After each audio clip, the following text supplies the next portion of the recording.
এটা বলবো কি না বলবো এটা অনেক খারাপ কথা, আমি চাচ্ছি না যে এই কথাটা না চাইলে বলার দরকার নেই, এটা বলার বোঝান আপনাকে কি হয়েছে। হ্যাঁ, এই ছেলেটা একটা দুর্ঘটনা ঘটাইছে, ঘটার পর ওই ছেলেকে দিয়ে আমার বিয়ের কথা বলতেছে আমার মা। ছেলে আপনার গ্রাম অঞ্চলে টলি চালায়, পাওয়ার টলি, জমি চাষ করে, ওই ছেলে হ্যাঁ টলার, ওই ছেলেকে দিয়ে আমার বিয়ে দিবে। তা আমি বলতেছি ওই ছেলে একটা এত বড় দুর্ঘটনা ঘটাইছে, ওকে আমি বিয়ে করব না। আমি আর কি মনে মনে এটা ভাবতেছি যে না আমি কখনোই ছেলেকে বিয়ে করব না। আমার বাবাও রাজি না, যে আমার মেয়ে এখনো সাবালক হয়নি। ডাক নাম রেবা। আচ্ছা, বয়স কত? বয়স 20 হবে। 20-এর মতো। জি। বর্তমানে থাকছেন কোথায়? থাকছি আপনার মতিঝিল এরিয়া, তোমার ঢাকার মধ্যে। আচ্ছা, আর জন্ম জেলা? রংপুরে। রংপুরে। তো রেবা, আপনি আমাদের অনুষ্ঠানটা শোনেন, টুকটাক শুনেছেন, এবং আপনি আজকে এসেছেন নিজের জীবন গল্পটা বলার জন্য এখানে। ঠিক আছে, শুরু করুন। আমি প্রথমত আমার মাকে নিয়ে বলতে চাচ্ছি। আমার মা বাবা যখন বিয়ে হয় আমি অনেক ছোট, জি, মানে 4 বছর হব এরকম। মানে আপনি ছোট, মানে আপনি বিয়ের পরে? আমার মা বাবা, আমি যখন আমার মানে মা বাবার বিয়ে হয়েছে আমি জন্মের পরে, আমি 4 বছর বয়স তখনই, বাট আমার মা বাবা ছাড়াছাড়ি ডিভোর্স হয়ে গেছে। এটা কি আপনার নিজের মেমোরি থেকে বলছেন, স্মৃতি থেকে বলছেন, নাকি পরবর্তীতে বড় হয়ে শুনেছেন? আসলে বড় হয়ে বলতে আমি যখন একটু হালকা বুঝমান হই তখন দাদি ফুপু বলছে, আমি জিজ্ঞাসা করছি আপনার নিজের মেমোরিতে কি আছে? বাবা মা একসাথে থাকার কোনো মেমোরি আছে? আমার বাবা মাকে আমি একসাথে দেখিনি। আচ্ছা, আপনার মেমোরিতে নাই? হ্যাঁ, এটা বলতে পারবো না। কিন্তু আমার বাবার অবস্থা খারাপ ছিল, মা সংসারে যায় জিনিস সবকিছু নিয়ে আসছিল, নিয়ে আসার পরেও বাবা আর কি অনেক গরিব ছিল, এই জন্য মা থাকেনি, মা চলে গেছে। বাবা ডিভোর্স দিয়ে দিছে, বাবা কোনো কিছু দেয়নি। আমার বাবা গ্রামের মানুষ, আমার মা বগুড়াতে থাকে, দুপচাচি আমার মার বাসা, ওখানে আমার মা থাকে। আমার মা ওসব পছন্দ করতো না, ওনারা একদম নিম্ন পরিবারের। বাবা খুব নিম্ন পরিবারের? বাবা খুব নিম্ন পরিবারের ছিল, অশিক্ষিত ছিল, সে কিছু বুঝতো না, আর সে কোনো কর্মও পারতো না। আচ্ছা, তারপর যাই হোক এভাবে মানে মা বাবা আমার যাই হোক সংসার হতো, শুধু একটা কারণে আমার মা আমাকে নিয়ে নাকি, আমি জানি দাদি বলছে যে মা আমাকে নিয়ে ঘুমাইছে, আমার বাবা অনেক রাতে আসছে, আসার পরে আমার মা অনেক ঘুমন্ত ছিল, বাবা দরজা লক করছে, মা খুলতে পারেনি, এই জন্য বাবা একটা খারাপ ভাষা করে গালাগালি করছে মাকে। মা বলছে না আমি আর তোমার সংসারই করব না, চলে যাব। পরে মা চলে গেছে, আর আসতেছে না। পরে আমার দাদি ফুপু সবাই চেষ্টা করছে যে তাকে নিয়ে আসার জন্য। আমার মা বলছে যে না, বগুড়ার মানুষ বলতেছে আমি ওর ভাত আর খাবোই না, আমার ও বাচ্চা দিলে দিবে, না দিলে না, আমিও সংসার করব না। এত একটা নিম্ন পরিবারে বাবার বাড়ি থেকে এত কিছু নিয়ে গেছি, তারপরেও আমার ওখানে জায়গা হচ্ছে না, বা ও আমার কথা শুনতেছে না, আমার প্রয়োজন নাই। তারপরে আমার বাবাকে একটা সুযোগ দেওয়া হয়েছিল যে আপনি ঘরটা ঠিক করেন, আমি আমার মার বাসা থেকে বাচ্চাকে নিয়ে বেড়ায় আসি। তারপর আমার মা বলছে যে তুমি ঘরটা ঠিক করে আমাকে নিতে এসো। পরে আমার বাবা কি করছে, সে ঘর ঠিক না করে আমার মাকে নিতে গেছে। পরে যাওয়ার পরে যাই হোক আমার মা পরে আসছে, আয়সা দেখে যে ঘর ঠিক হয়নি, না হওয়ার কারণে পরে মা বলতেছে আমি আর থাকবো না, চলে যাব। পরে আমার মা আমাকে নিয়ে চলে গেছে। আবার যাওয়ার পরে 1 সপ্তাহ পর আমার নানি বাসা থেকে মাকে পাঠানো হয়েছে নাকি আমার দাদার বাসায়। আসার পরে আমার বাবা তখন বলে আমি আর রাখবো না তোমাকে। তখনকার হিসেবে আমার মা 10,000 টাকা, 3 ভরি স্বর্ণ, আর ঘরের যা জিনিসপাতি লাগে চাল ডাল শুরু করে সে সবকিছু নিয়ে আসছে। তারপর আমার বাবা ওগুলো কিচ্ছুই তাকে দেয়নি। মানে মা যখন আর কি চলে গেছে, যাওয়ার পর মাকে তো দেয়নি, না দেওয়ার কারণে বাবা তো ছোট বাচ্চা, আমি অনেক জিদ করতাম, অনেক খাইতে চাইতাম। একটা মেয়ে তো মানে 4 বছর বয়স, তখন তো তার মার আদরটা সবচেয়ে বেশি প্রয়োজন হয়, বাট আমি তো সেটা পাইনি। বাট না পাওয়ার কারণে দেখা যায় আমি বাবার কাছে সে জিদটা করছি। আমার ফুপি ছিল, দাদি ছিল, আমার দাদি অন্ধ, আমার বাবার কারণে অন্ধ হয়ে গেছে। আমার ফুপি রিলেশন করতো, রিলেশন করার জন্য আমার বাবাটা পছন্দ করতো না, আমার মা থাকাতে আমার ফুপি রিলেশন করতো। আর আমার মা যেহেতু ননদ আর ভাইয়ের বউ, মানে সব ফ্রি ভাবে বলতো আমার মাকে, তো ফুপি এসব করতো। আমার বাবা এসব শুনছিল, শোনার পরে দাদি বাতাস উঠছে অনেক, দাদিকে জুতা দিয়ে, বালু ছিল বাসায় অনেকগুলো, পরে আর কি বাবা জুতা দিয়ে দাদিকে মারতে গিয়ে জুতার বালুগুলো দাদির চোখে গেছিল। তারপরে আর কি বাবা অনেক মারধর করতো, মানে অনেক জিদ করতো, মানে কিছু, কিন্তু দাদি ফুপু আমাকে কেউ মানুষ করেনি। সবারই পরিবার ছোট ছিল, আবার এতটা তারা অর্থ ছিল না, সবাই দিন মজুর করতো, কে আমাকে আর দেখবে, আমি তো ছোট বাচ্চা, এত কেয়ার দিয়ে তো রাখার মতো সময় নেই তাদের। পরে বাবার কাছে জিদ করতাম, বাবা মানে এই জন্য মারতো বেশি করে আমাকে। কুয়া আছে গ্রামের যে কুয়া, আমার বাবা আমাকে কুয়াতেও ফেলে দিছিল, শুকনা কুয়া। পরে আমার মেজো ফুপুর ছেলে আমাকে উঠাইছে ওই কুয়া থেকে। দুধের জন্য অনেক কান্না করছিলাম। আর আমার বাবা তখন থানাতে, আমাদের ভ্যান্ডা পীরগঞ্জ বলে বড় দরগা, ওখানে থানাতে আমার আব্বা ওখানে বাবুর্চি হিসাবে কাজ করছিল।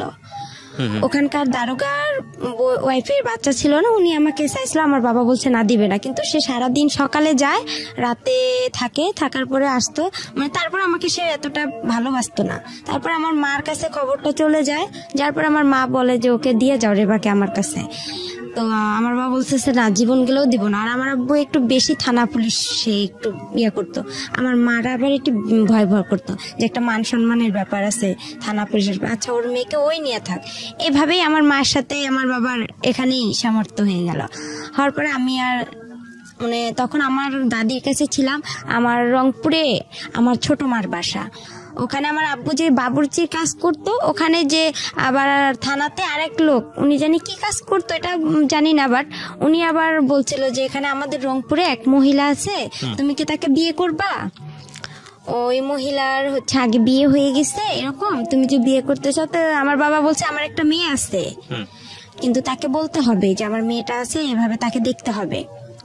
তারপরে যাই হোক তারা বিয়ে করছে আমাকে। তারপরে দেখা যায় মানে হালকা আমি যে একটু বুঝি যে মা কিরকম, না এতটাও বুঝি না যে আমার ওটা সৎ মা বা এরকম। ওখানে গেলাম, আমরা ভাড়া বাড়িতে উঠলাম রংপুরে শহরের ভিতরে। ভাড়া বাড়িতে ওঠার পরে আমার আব্বা ওখানে আপনার প্রথমে কাঁচামালের ব্যবসা দিল। কাঁচামালের ব্যবসা দেওয়াতে আমার আব্বু অনেক লস খাইলো। লস খাওয়ার পরে সে মানুষকে অনেক বাকি টাকি দিয়ে আমার সৎমা বাবার বাড়ি থেকে জায়গা বিক্রি করে আনছে। তারা আবার একটু স্ট্যান্ডার্ড ফ্যামিলি, সে আবার পছন্দ করতো না যে সে একদম রিক্সা চালাক ভ্যান চালাক, এটা তার একটা মানে মান সম্মানের ব্যাপার ছিল, সে চাইতো না। সে জায়গা বিক্রি করে এনে তাকে ওটা যে সে দেখে সেটাতেও লস খাইলো। পরে তাকে কি করা হলো, রিক্সাতে দেওয়া হলো। রিক্সা চালায় আমার সৎমা আমাকে আবার এতটা ভালোবাসে না, মানে সে বলে যে সতীন নাই, সতীনের কোনো বাচ্চা কাচ্চাও ভালো লাগে না, আমি কি সতীনের সংসার করব? তখন এই আমাকে নিয়ে রেগুলার আমাদের ঝগড়া হয় আমার বাবা মার। মানে আমি আর কি, আমি তো কোনো কথা বলতে পারি না, তখন আমার টাইফয়েড নিউমোনিয়া। তারপরে এভাবে আর কি মানে সে আমাকে নিয়ে তাদের খুব ঝামেলা করতো, হ্যাঁ অনেক ঝামেলা করতো, অনেক মারধর হইতো। এভাবেই আর কি দিনগুলো চলে গেল। 2-3 বছর চলে গেল। যাওয়ার পরে আমার নানার সৎ নানার বাসায় চলে আসলাম আমরা। চলে আসার পর ওখানে আমার মানে সবাই আর কি মানে গ্রাম অঞ্চলে ও এক কথা বলতো, এক কথা বলতো, মানে আমি বাট আমার মার সব কথা শুনতাম। আচ্ছা, যাতে আমি এতটুকু আমার মেধাতে ছিল যাতে সে আমাকে ভালোবাসে, আমি যাতে তার কাছে মার এতটুকু। ছোটবেলাতে বুঝতেন যিনি আমার সৎ মা আমার আসল মা না? এতটা বুঝতাম না। আচ্ছা, ওই সময় অন্য কোনো ভাই বোন ছিল না? শুধু আপনি ছিলেন। ওকে। তখন আমার মার এতটা বয়স ছিল না, আমার সৎ মার ওনারও হালকা বয়স ছিল। জি। তারপর নানার বাসায় আসলাম। আসার পর গ্রাম অঞ্চলে এক কথা বলে, ও এক কথা বলে, তখন আরো আমার খারাপ লাগলো। তখনই আস্তে আস্তে বুঝতে পারি যে এটা আমার সৎ মা, বা যাই হোক আমাকে অনেক মারে, এটা করে, আমি সব কাজ করি তার মন জোগার জন্য।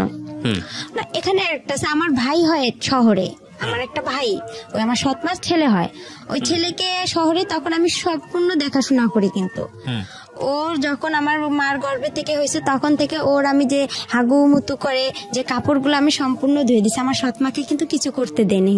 যাই হোক, ঠিক আছে, হ্যাঁ বলেন। তারপরে এখান থেকে আমরা চলে আসলাম আমার নানার বাসায় শেখপাড়া, আমাদের রংপুরে শেখপাড়া। যখন আসলাম, আসার পরে ওখানে বড় হলাম আস্তে আস্তে। ওখানে আমাকে স্কুল ভর্তি করে দেওয়া হলো, প্রাইমারি স্কুলে। ওখান থেকে আমি মানে 3তে যখন উঠলাম তখন আমার বাবা কি করলো, আমার মার সাথে রেগুলার ঝগড়া হয়। আমার বাবা আবার সৎ মা, তারপরে ওনার যে ফ্যামিলি আত্মীয় স্বজন গুলো আছে তাদের সঙ্গে কথা বলে না। আবার যদি আমি একটু কথা বলি দেখা যাচ্ছে আমার আব্বু মানে হাতের কাছে লাঠি পাবো বা যা দা বটি যেটা পাবে সেটা দিয়ে আমাকে মার শুরু করবে। আবার আমার মা কথা বলে ওনার সাথে অশান্তি শুরু করতো। মানে আপনি কার সাথে কথা বললে অশান্তি শুরু করতো? সেটা হচ্ছে আমার সৎ মার যে ফ্যামিলির যে কেউ হোক তাদের সঙ্গে কথা বললে সমস্যাটা, হ্যাঁ সমস্যা করতো উনি। আমার মাও যদি কথা বললে তাও সমস্যা করতো আমার বাবা। আচ্ছা, এভাবে দিনগুলো গেল। যখন আমি 3তে উঠলাম, 3তে ওঠার পরে আমার বাবা কি করলো, আমার মা ভ্যান কিনে দিল আমার বাবাকে। তখন আমার ছোট মামা, উনি আবার স্কুলের মাস্টার, হাই স্কুলের।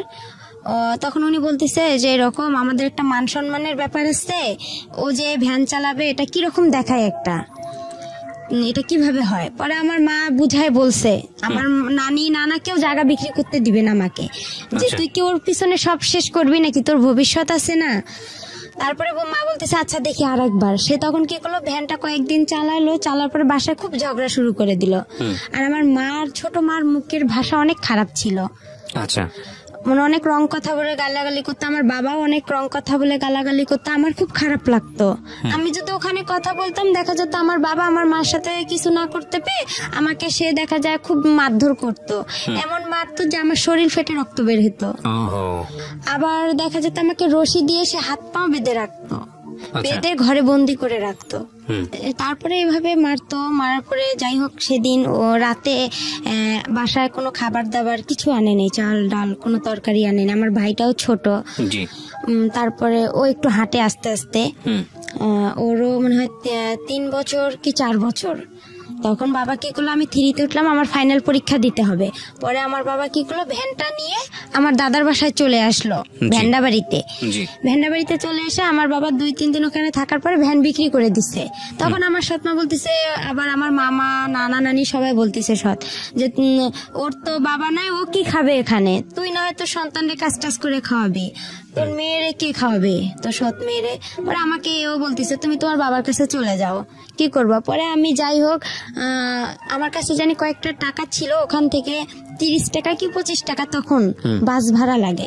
আমি মডার্নে আসলাম, এসে ওখান থেকে বললাম যে আমি এখানে ভ্যান্ডাবাড়িতে যাব, পরে এত টাকা আছে। পরে ওভাবে আমি খুব রিকোয়েস্ট করলাম ড্রাইভারকে যে আঙ্কেল আমি তো অনেক ছোট মানুষ, দেখেন আমি এখানে কোথায় হারায় যাব, আমার বাবার কাছে আমাকে নিয়ে যান, আমার এরকম সমস্যা। তাকে আমি বিস্তারিত বললাম, সে বলতেছে আচ্ছা আমি চিনি তোমার বাবাকে। আচ্ছা, পরে আমাকে নামাই দিল আমার আবার রাস্তার সঙ্গে আমাদের বাসা, আমার বড় ফুপির বাসা, মেজো ফুপির বাসা। আমি নামলাম, নামে কান্না শুরু করে দিছি। আমি সকাল থেকে কিছু খাইনি অনাহারে, আবার আমার পরীক্ষা। আর তারপরে আমি বললাম যে আমার তো এরকম পরীক্ষা, আমার পরীক্ষা পরে দেওয়া হলো না, পরে বাবার সঙ্গেও দেখা হলো না। না দেখা হওয়ার কারণে পরে বাবা মানে সন্ধ্যার দিকে বাবার সাথে দেখা হলো যে আপনি আমাকে ছেড়ে আসছেন কেন। তারপরে বললাম যে আমি কি খাবো, ওখানে তো আমাকে বের করেছে, তুমি তো তোমার সৎ মায়ের কথা মতন চলো, ইয়া করো, তো ওখানেই থাকতা, এখানে আসছো কেন বাবা বলছে এটা। হ্যাঁ, তো আমি বলতেছি কোথায় ছিল বাবা, তখন দাদার বাসায় ছিল। আচ্ছা, তখন আমি বললাম যে আমি ওখান থেকে কি করবো, ওরা সবাই আমাকে এই কথা বলতিছে। পরে ওখানে থাকলাম। ক্লাসে পড়েন তখন? তখন আমি 3তে। ওকে। তারপরে বাবা ওখানে কয়েক মাস থাকার পরে দেখা যায় আবার আমরা কি করলাম, বাবার আর মানে ভ্যানটা বিক্রি করে খাওয়া আর তো কিছু নাই তার, সে বিক্রি করে খাবে। আমার দাদি তো অন্ধ, তারও কিছু জিনিস ছিল, সেগুলোও সে দেখা যায় কিছু টাকা ছিল তার বয়স্ক ভাতা, এগুলাও সে মানে ঘরে চাল ডাল ছিল, বস্তা ছিল, চালের ধান ছিল, এগুলো সম্পূর্ণ খাওয়ার পরে আমার দাদিকে আর দেখতে পারে না। আমার দাদি কিন্তু অন্ধ। যাই হোক, এটা হওয়ার পরে বাবা কিছুদিন পর আমাকে নিয়ে আবার রংপুরে চলে গেল, শহরে লালবাগে, কারমাইকেল কলেজের অপোজিট সাইডে। ওখানে আবার বাসা ভাড়া থাকে, ওখানে আমরা বড় একটা রুম নিলাম ছোট দেখে। আমার বাবা ওখানে রিক্সা নিল। পরে ওই আমার যে নানার বাড়ি, সৎ নানার বাসা, ওখান থেকে কিছু মামারা যাওয়া আসা করে, কাঁচামালের ব্যবসা আপনার সিও বাজারে, পৌর বাজারে তারা যায়, তাদেরকে আমি দেখি, বলে যে রেবা খালেদার মেয়ে, আমার সৎ মার নাম ছিল খালেদা, বলে খালেদার মেয়ে। পরে এই কথা বলার পরে তা আমি বলতাম মামা আমরা তো এখানে আসছি, এরকম বিষয় দেখেন মা আর আব্বু আবার একসঙ্গে করা যায় নাকি। পরে আমি আবার অসুস্থ হইলাম। অসুস্থ হওয়ার পরে আমার বাবাকে বললাম যে আপনি কাউরে না কাউরে ধরেন, আবার ওখানে যাইতে হবে, আমার পরীক্ষা দিতে হবে। 1 মাস পরে কিন্তু আমরা আসছিলাম এখানে। পরে 1 মাস পরে আবার কি হলো, 1 মাস থাকলাম শহরে ভাড়া বাসায়, আমার আব্বা রিক্সা চালাইলো। পরে আমার আব্বু এর হাত ধরে ওর পা ধরে যে ভাই আপনি একটু চেষ্টা করেন, দেখেন কি করা যায় না যায়। এভাবে মনে করেন আমার আব্বু একটু একটু করে আগাইলো। আগার পরে আমার মা আবার তাকে নিল। আচ্ছা, আবার নেওয়ার পরে সে আবার ওখানে গেল। যাওয়ার পরে তাকে বলা হলো যে আপনি ওদের সাথে কি কথা বলতে দিবেন, যারা আমার বাবাকে আমার মার সাথে যোগাযোগ করে দিচ্ছে তারা বলতেছে যে তুমি কি পারবা খালেদার বাবার মার সাথে কথা বলতে দিবা। তো বলতেছে হ্যাঁ আমি সব করব, আমি ইসলামের উপর বনসই করব। এভাবে আমরা ওখানে আবার গেলাম। আমি 3তে পরীক্ষাটা দিতে পারলাম, ফাইনাল পরীক্ষাটা। ম্যাডামরা বলতেছে যে তুমি এরকম করো, স্কুলে আসো না, এভাবে তো হয় না কারো একটা ক্লাস, আর তুমি এভাবে পারবাও না, পড়তে, এটা সম্ভব? পরে আমার বাবা মাকে দুজনকেই ডাকছে জি যে ওকে তো আপনারা তো প্রাইভেট দেন না, কিছু দেন না। তারপরে আমার স্কুলের যে পাড়া প্রতিবেশী যারা আছে কিছু জন তো ভালো আছে, পরে ওনারা গিয়ে বলছে ও সৎ না, আচ্ছা ওর সাথে এরকম করে, ওকে তো কিছু দেয় না। আমাকে আমার বাবা মা প্রাইভেট দিত না, আমি যে মাসে 300 টাকা করে পাইতাম আপনার, ওইটাও মনে করেন 3 মাস পর পর 300 টাকা করে সরকারে দিত প্রাইমারি স্কুলে। আচ্ছা আচ্ছা ওখান থেকে টাকাটা কি করতো আমার বাবা মা খরচ করতো। আবার দেখা যাচ্ছে ও অনেকে পায়, অনেকের মা কি করতো একটা জামা কিনে দিত, একটা নাকের ফুল কিনে দিত। আমার খুব ইচ্ছা হইতো যে আমি একটা নাকের ফুল নিব বা একটা জামা নিব, মানে খুব কষ্ট লাগতো, কিন্তু আমি বলতাম না ভয়ে যে আমি যদি আবার এরকম করে আমাকে নিয়ে যদি আবার চলে যায়, আমার পড়াশোনাটা এখানে আবার মিস হয়ে যাবে, আমি তখন কি করব, মানে চিন্তা করতাম। এভাবে হইতে হইতে আমার বাবা পড়ে উঠে আবার এরকম শুরু করে দিল, আবার একটা ভ্যান কিনে দিল আমার মা লোন করে কিস্তিতে, ওই ভ্যানটা নিয়ে আবার আমার বাবা এরকম চলে গেল। কিছুদিন পর চলে যাওয়ার পরে দেখা যাচ্ছে আর আমার মা নিচ্ছে না, তখন আমি আরো একটু বড় হয়ে গেলাম, হালকা একটু সামান্য খোলাম, একটু বুঝতে পারলাম। পরে যাই হোক এভাবে হইতে হইতে মনে করেন প্রায় 2-3 মাস হয়ে গেল, আমি ফাইনাল পরীক্ষা দিলাম, আমি কোন রকম পাশ করছি, এটাকে পাশ বলে না। তারপরে ম্যাডামেরা আমাকে উঠাই দিল।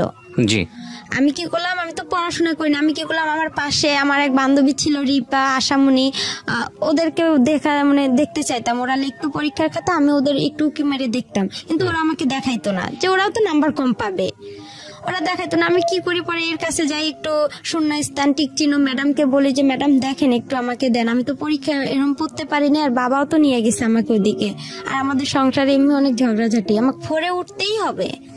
পরে ম্যাডামও যাই হোক বলে দিত, পরে বলতো আচ্ছা রে বা ঠিক আছে। ম্যাডাম শূন্য স্থান টিক চিহ্ন আমার সম্পূর্ণ বলে দিত, কাউকে বলে দিত না, আমাকে বলে দিত, আবার ছোট প্রশ্নগুলোও বলে দিত, লেখেও দিত। উনি আমাকে অনেক হেল্প করছে ম্যাডামেরা। এভাবে পড়ে ওঠার পরে আবার উনি ওইরকম করলো, আবার আমার টেস্ট পরীক্ষা শুরু হলো। পরে হওয়ার পরে আবার আমার বাবা আমাকে নিয়ে গেল 2টা পরীক্ষা নাই দিতে, বাংলা ইংরেজি দিছি, তারপরে উনি আমাকে নিয়ে এভাবে চলে গেল। যাওয়ার পরে আবার কিছুদিন ভ্যান বিক্রি করে খেয়ে আবার ওই রকম বসেছিল। পরে আমার বাবা ঢাকায় আসছিল রাজমিস্ত্রির কাজ করার জন্য, আর আমাকে থুয়ে আসছিল আমার ফুপুর কাছে। ওখানে আমার ফুপুর কাছে আমি থাকি, তাদের ওখানে খাবার নাই, দাবার নাই, কেউ আমাকে ভালোবাসে না, বলে তোমার বাবা নাই, মা নাই, টাকা পয়সা নাই, আমরাই তো দিন মজুর করে খাই, তোমাকে কি খাওয়াবো। পরে যাই হোক আমি দেখা যায় ছোট মানুষ, এর ওখানে আমাকে ডাকে, ও বলে যে তুমি এটা কাজ করো, তাহলে তোমাকে আমি খাইতে দিব। আমি যে যেটা বলতো তার সেটাই কথা শুনতাম, তখন আমি খাইতে পারতাম। আবার দেখা যায় আমার দাদি অন্ধ ছিল, রান্না করতে পাইতো না, কোনো ছেলে মেয়ে তাকে দেখতো না। দেখা যায় পাশের বাড়ি থেকে তার চাচাতো ভাইয়ের বউ আছে বা এরকম আত্মীয় স্বজন, তাদেরকে দেখা যায় খাবার দিয়ে যেত দাদিকে। ওই খাবার ওখান থেকে আমার দাদি আবার কি করতো, উনি একটু খাইতো, আমাকে ডাকতো রে ভাই, আমি আবার দৌড়ে এসে খেয়ে নিতাম। বুঝতাম না যে দাদি কতটুকু খাইলো না খাইলো, পেট ভরলো কি না ভরলো। পরে আমার বাবা ওখান থেকে আসার পরে আবার বাবার খুব অবস্থা খারাপ ছিল, সে অসুস্থ ছিল, তার পুরা শরীরে পক্স বের হয়েছিল, তার হাতে কোনো টাকা পয়সা নাই। তার মেজ বোনের কাছে থাকলাম, তারাও আমাদের খাইতে দেয় না। আর একদিন হঠাৎ বৃষ্টি আসছে, খুব জোরে বৃষ্টি, আর খুব ঠান্ডা লাগতেছে, টিন দিয়ে পানি পড়তেছে। আমার বাবা আর আমি শুই, কিন্তু আমার ফুপি আমাদেরকে খেতা বালিশ কোনো কিছুই দেয়নি, বলতেছে তোমরা যেরকম অভিনয় করো সেরকম এখন থাকো, এভাবেই, তোমার বেশি তেল বান্ধা গেছে, আমার বাবাকে বলতেছে। আমি বলছি ফুপু আমাকে অনেক ঠান্ডা লাগতেছে, দেন একটা খেতা দেন। তো বলতেছে না, সে দেয়নি। ওভাবেই ছিলাম। থাকার পরে আমার বাবা 2 দিন পর আবার রংপুরে চলে গেল। রংপুরে যাওয়ার পরে আবার ওভাবেই সে এর হাত ধরে, ওর পা ধরে ধরে আমার সৎমার কাছে গেল। আমার সৎমা তাকে আবার গ্রহণ করে নিল। নেওয়ার পরে আমি 5-এ সমাপনী পরীক্ষা দিলাম 2010-এ। দেওয়ার পরে কেউ পরীক্ষা দিতে দিবে না আমাকে, তাই ও পারবে না। আমার মা প্রতিবেশী মামিরা ছিল যারা আমার স্কুলের ফ্রেন্ড গুলো, ওরাও বলতো যে না ও পরীক্ষা দিতে পারবে না। ম্যাডামও বলতো যে না রে বা তোমার আর সম্ভব না, কেন এটা সমাপনী পরীক্ষা, এখানে ফাজলামি করার জায়গা না, আর তুমি পারবা না, তোমার কোচিং নাই, প্রাইভেট নাই, কিছু নাই, তুমি কিচ্ছুই পারবা না। পরে আমি সবার কথা অমান্য করে আমি বলছি আমি পরীক্ষা দিবই, আমি পাইলে পাবো, না পাইলে নাই, এটা আমার কোনো দেখার বিষয় নাই। তারপর আমার সৎমাও দিবে না। এখন আমার পরীক্ষাটা হচ্ছে আমার বাসা থেকে অনেক দূরে, এখন আমাকে সকালবেলা কে রেখে আসবে, রাখার লোকও নাই। পরে আমি এতটা পড়তেও পারি না, গাইড নাই। কিভাবে পড়বো। যাই হোক একটু করে মানে যতটুকুই পড়ছি, আল্লাহ আমার পাশে ছিল বিধায় আমি মনে হয় পরীক্ষাটা দিতে পারছি, পাশও করছিলাম। কোন ক্লাসে? 5-এ। ক্লাস 5? হ্যাঁ 5-এ 2010-এ। পরে আমার একটা মামাতো ভাই আমাকে রেগুলার রেখে আসতো সকালবেলা, আর আসার সময় আমি হেঁটে আসতাম, বান্ধবীদের সাথে হেঁটে আসতাম। ওখানে একটা ছেলের সঙ্গে আসতাম। ওই ছেলেটাকে আমার প্রথম 5-এ ওকে পছন্দ হয়েছিল। ওর নাম হেলাল ছিল, ওর বাসা আমাদের ওখানে পানবাড়িতে। ওকে খুব আমি পছন্দ করছিলাম, কিন্তু ও বুঝতো না যে আমি ওকে কতটা পছন্দ করি, আর আমিও বুঝতাম না যে প্রেম কি জিনিস, কিন্তু ভালো লাগতো ওকে। কোন ছেলেটাকে? এটা হেলাল, ওর নাম হচ্ছে হেলাল। আমাদের স্কুলে না, ওই অন্য স্কুল থেকে আর কি পরীক্ষা দিতে গেছিলাম আমরা। আচ্ছা, ও একই ক্লাসে ছিল? হ্যাঁ একই ক্লাসে, সমাপনী পরীক্ষা দিতে গেছিলাম। তখন তো অন্য স্কুল থেকে দেখা যায় যে একটা বোর্ডে আমরা সবাই পরীক্ষা দিচ্ছি। পরে ও আমাদের ক্লাসেই বসতো, আমার পাশে 2 জন ছেলে ছিল, আমি মাঝখানে ছিলাম। পরে ওদের দেখছি, আমি নিজেও কিছু বাসায় পড়ছিলাম, ওগুলা দেখে আমি পরীক্ষা দিছিলাম। পরে ওই ছেলেটাকে খুব পছন্দ হয়েছিল, মানে ওর সাইকেলে আমি একদিন আসছিলাম, আর বাকি দিনগুলো আমি হেঁটে হেঁটেই আসছি। আর তখন খুব কষ্ট লাগতো, আর আমি মানে অনেক কিছু খাইতে ইচ্ছা করছিল, যে পরীক্ষা দিতে আসছি আমি কিছু খাই, বা অনেকে তো খাইতেছে, আমার সেরকম টাকা ছিল না। বাবা চুরি করে আমাকে যে টাকাটা দিছিল, আমি ওই টাকাটা খাইতাম না।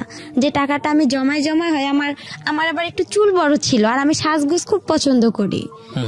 আর আগে আমি একটু চাইতাম যে আমি মানে একটা লং জামা পরবো না, একটু শর্ট জামা পরবো, একটু ভালো জামা পরবো, কম দামি পরবো না, ভালো পরবো। টাকা একটু বেশি লোক, টাকাগুলো জড়ায় দেখা যেত আমি একটু মেরিল কিনতাম, বা একটা টিপের পাতা কিনতাম, বা একটা চুড়ি কিনতাম, এরকম কিছু কিনতাম, একটু শ্যাম্পু কিনতাম। এভাবে আমি টাকাগুলো খরচ করতাম না, জড়ায় রেখে দিতাম আমার কাছে। রাখার পরে এভাবে আমি পরীক্ষা দেওয়া হয়ে গেল, আমার রেজাল্টও বের হলো। রেজাল্টে আমি সেরকম ভালো পাইনি, আমি 2nd ডিভিশন, ওটা তখন জানি কি ছিল, কিন্তু আমি 5-এ সমাপনী আমার শুরুতে পাস করেছেন। হ্যাঁ, তারপর কোন রকম পাস করেছি, করার পরে আমাকে 6-এ 11তেই ভর্তি শুরু হচ্ছে। পরে ওখানে আমাকে ভর্তি করা হলো। আমাকে ভর্তি করবে না, আমার মা বলতেছে না ও পারবে না, আমাকে বিয়ে দিয়ে দিবে। আমার বিয়ের জন্য ছেলে খুঁজতেছে অনেক, এরা বিয়ের জন্য ছেলে খুঁজতেছে। এক ছেলে, ও হচ্ছে, এটা বলবো কি না বলবো এটা অনেক খারাপ কথা, আমি চাচ্ছি না যে এই কথাটা না ছেলে বলার দরকার নেই, এটা বলার। বোঝান আপনাকে কি হয়েছে। হ্যাঁ, এই ছেলেটা একটা দুর্ঘটনা ঘটাইছে, ঘটার পর ওই ছেলেকে দিয়ে আমার বিয়ের কথা বলতেছে আমার মা। ছেলে আপনার গ্রাম অঞ্চলে টলি চালায়, পাওয়ার টলি, জমি চাষ করে ওই ছেলে। হ্যাঁ টলার, ওই ছেলেকে দিয়ে আমার বিয়ে দিবে। তা আমি বলতেছি ওই ছেলে একটা এত বড় দুর্ঘটনা ঘটাইছে, ওকে আমি বিয়ে করব না। আমি আর কি মনে মনে এটা ভাবতেছি যে না, আমি কখনোই ছেলেকে বিয়ে করব না। আমার বাবাও রাজি না, যে আমার মেয়ে এখনো সাবালক হয়নি, আর আমি বিয়ে এখনই দিব না। আমি যখন ক্লাস 5-এ পড়ি তখনও বাট আমি জামা সেভাবে পরি না, সেভাবে প্যান্টও পরি না, খোলামেলায় আমি চলতাম। হ্যাঁ, এত বুঝতাম না যে আমি এখনো বড় হয়েছি, আমি ভাবতাম যে আমি এখনো ছোট আছি। কিন্তু আমার মার কাছে আমি খুব বড় ছিলাম, সে আমাকে খুব দ্রুত বিয়ে দিতে পারলে হয়তো বা সে বেঁচে যাইতো, এটা ভাবছিল। কিন্তু সে আমাকে অনেক জিদ করে বিয়েটার কথা বলছিল। আমি পরে আমার বাবা বলছে না, আমিও বলছি যে না বিয়ে করব না এখন, আমি ইউসেফ টেকনিক্যাল আমাদের ওখানে শুরু হয়েছে, ওখানে আমি ভর্তি হব। আচ্ছা, টেকনিক্যালে আপনি কি করবেন? টেকনিক্যালে ওখানে হচ্ছে আপনার ট্রেড অনুযায়ী কাজ শেখাচ্ছে। আপনি কাজ শিখবেন ওখানে? হ্যাঁ, লেখাপড়া বাদ দিয়ে আপনি কাজ শিখবেন? হ্যাঁ, শিখছে। আমি ভর্তি হলাম, 6-এ ভর্তি হওয়ার পরে আমার ওই মার যে ছোট ভাই, উনি আবার হাই স্কুলের মাস্টার গণিতের, পরে ওখানে আমার সব মানে ফ্রি করা হলো না, একটা হাফ ফ্রি ফুল ফ্রি আমার উপবৃত্তি ওখানে দেওয়া হলো। দেওয়ার পরে আবার 6-এ পড়ার সময় আবার আমার বাবা পাগলামি শুরু করে দিল, আগেরটাই আবার উনি চলে গেল। যাওয়ার পরে আমি আর চলে গেলাম না, আমিও থাকলাম। থাকার পরে দেখা যায় আমার বাবা আসতেইছে না, তখন আমার মা আবার ভ্যানটা দেয়নি, ভ্যান বাসায় ছিল। পরে আবার বাবা চলে গেল, পরে আমিও আবার 2-3 দিন এখানে থাকার পরে, রংপুরে থাকার পরে, নানার বাসায় থাকার পরে আমিও চলে গেলাম দাদার বাসায়। যাওয়ার পরে আবার বাবাকে নিয়ে আসলাম, নিয়ে আসার পরে আবার আমরা ভাড়া বাড়িতে উঠলাম, ওখানে আমার মিস গেল। যাওয়ার পরে আবার আমরা ভাড়া বাড়িতে উঠলাম, ওঠার পরে আবার ওখানে আমার বাবা আবার রিক্সা নিল। ওভাবে আমাদের মনে করেন 2-3 মাস চলে গেল। যাওয়ার পরে আমার বাবা কি করলো, আমার এক মামাকে আবার ধরলো যে আমি বাসায় যাব। আবার আপনি কি করবেন? পরে আমিও ভাবতেছি যে একটা মান সম্মানের ব্যাপার, আমি তো এখন আস্তে আস্তে বড় হইতেছি, কি করব, মানে খুব খারাপ লাগতেছিল। আর একদিন খাইতে পারতাম, একদিন খাইতে পারতাম না, আর আমি রান্না করতে পারতাম না। মানে ভাড়া বাড়িতে ছিলাম, সবাই তো সবার কেয়ার করে না। পরে যাই হোক, এভাবে দিনগুলো গেল। যাওয়ার পরে ভাত রান্না করতাম, আপনার মাটির যে পাত্র আছে ওটাতেও তরকারি রান্না করতাম, ওটাতেও ভাত রান্না করতাম, কিন্তু গ্যাস ছিল না আমাদের রংপুরে, এখনো গ্যাস হয়নি। তো তখন আবার কি ছিল, একগুলো লম্বা লম্বা কাঠ ছিল, ওগুলো গোল করে কেটতে হয়, কাইটটা আবার আপনার কেরোসিন তেল দিয়ে ধরাইতে হয়। আমি খুব কষ্ট করে ধরাইতাম। আর একদিন রান্না করতে গেছি মাটির পাতিলে মুরগির গোস্ত, পরে দেখি মাটির পাতিল ভেঙে সব পড়ে গেছে চুলার নিচে। ওগুলো আপনি কি রান্না করে নিজের জন্য খাওয়ার? হ্যাঁ, নিজে বাবার জন্য আর আমার জন্য খাবার। এখন হোটেল থেকে খাবার খাওয়া তো আর পোষাইতো না। বাবা যে ইনকাম করতো সেই ইনকামে দেখা যায় রিস্কার যে আপনার যে ভাড়াটা ওখানে মানে ইনকাম করে নাকি রাতে আবার একটা জমা দিতে হয়, সে জমাটা যদি এখন দেয় তাহলে আমাদের আর খাবারের টাকা থাকতো না। আমার বাবা যে এদিকে যাওয়ার জন্য এর কাছে যাইতো ওর কাছে যাইতো, দেখা যায় সে সময় পাইতো না, যে ইনকামটা করতো জমাটাই দিতে পারতো না, তাহলে কিভাবে খাবো? এক বেলা রান্না করতাম, 2 বেলা খাইতাম। সেদিন আবার ওগুলো পড়ে গেছে। আমার বাবা বাবার সঙ্গে থাকতেন? হ্যাঁ, ওই টেকনিক্যালি ওটা পড়াশোনা করতেন না, ওটা ওখানেই আপাতত বন্ধ থাকলো। ভর্তি হওয়ার কথা ছিল, কিন্তু এই যে বাবা মাঝখান থেকে চলে আসলো আর ওটা ভর্তি। আমার বাবার সঙ্গে থাকতেন, বাবাকে রান্না করে খাওয়াতেন? হ্যাঁ। আর মা থাকতো হচ্ছে বাড়িতে? হ্যাঁ, মা থাকতো নানার বাসায়, আমার ভাইকে নিয়েই থাকতো। আপনি মার সঙ্গে থাকতে পারতেন না, কারণ সৎমা আপনার সঙ্গে খারাপ আচরণ করতো? খারাপ আচরণ করতো, সে চিন্তা করতো যে আমি ইনকাম করতে পারি না, ওকে খাওয়াবো কি? আমার তো ছেলে আছে, তাকে তো খাওয়াইতে হবে। ওকে। আপনার বাবা খরচ দিত না আপনার সৎমাকে? না, সে খরচ দিত না, টোটালি বন্ধ ছিল। ঠিক আছে, বলেন। তারপরে যাই হোক, এভাবে আর কি আমি ওখানে পরে মুরগির মাংস পড়ে গেছে, আর অনেক শীত ছিল। আমার বা একটা চৌকি ছিল, ভাড়া বাসা একটা চৌকি দিত বাড়িওয়ালারা, চৌকিতে খেতা বালিশ কোনো কিছুই ছিল না। পরে যে আমাদের রংপুরের অঞ্চলের ভাষায় বলে যে আপনার পল, যেটা খ্যার, ওই খ্যার কি করলো আমার বাবা কিনে আনলো, আয়নার নিচে বিছাই দিল। আর টিনের ঘর, অনেক বাতাস আসে, গাড়ি চলাচল করে রাস্তা দিয়ে, আর ওই বাতাসটা আসতো। আর আমার বাবার একটা লুঙ্গি আমি গায়ে দিয়েছিলাম, আর শীতে অনেক কাঁপছিলাম। আমার বাবা অনেক মানে হাত পা অনেক কোকড়া করে শুয়েছিল, আমিও ছিলাম। আমার বাবা আলাদা থাকতো, আমি নিচে থাকতাম। আর মাটি থেকে যে একটা ঠান্ডা ভাবটা ওটাও আসতো, ঠান্ডাতে খুব কষ্ট হইতো আমার থাকতে। পরে মুরগির ওটা পড়ে গেছিল, যাওয়ার পরে বাবা অনেক মারধর করছিল আমারে, বলতেছে এত কষ্ট করে আনছি সেটা ফালাই দিলা। আমি বলে আমি তো পারি না, আমি কি করব। তারপরে এটাই ভাবে যাওয়ার পরে পরে বাবা কি করলো, আমি অসুস্থ হইলাম। অসুস্থ বলতে আমাকে আর কি, আমি যেটা সত্যি কথা, আমি আর কি একটা অভিনয় করলাম যে আমি এতটাই অসুস্থ হব বা মানুষ দেখবে, তাহলে হয়তো বা খবর যাবে ওখানে। আমার লালবাগ থেকে আমার মার বাসা আপনার আর কি ভ্যানে বা রিস্কায় গেলে 20 টাকা লাগে। ওখানে গেলাম, ওখানে যাওয়ার পরে তারপরে হচ্ছে আর কি বাবা কি করলো, হ্যাঁ বাবা আবার কি করলো, আবার লোক ধরলো।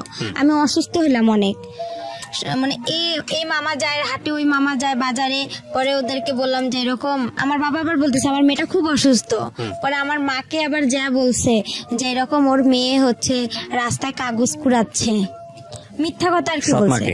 হ্যাঁ, সৎমাকে বলছে।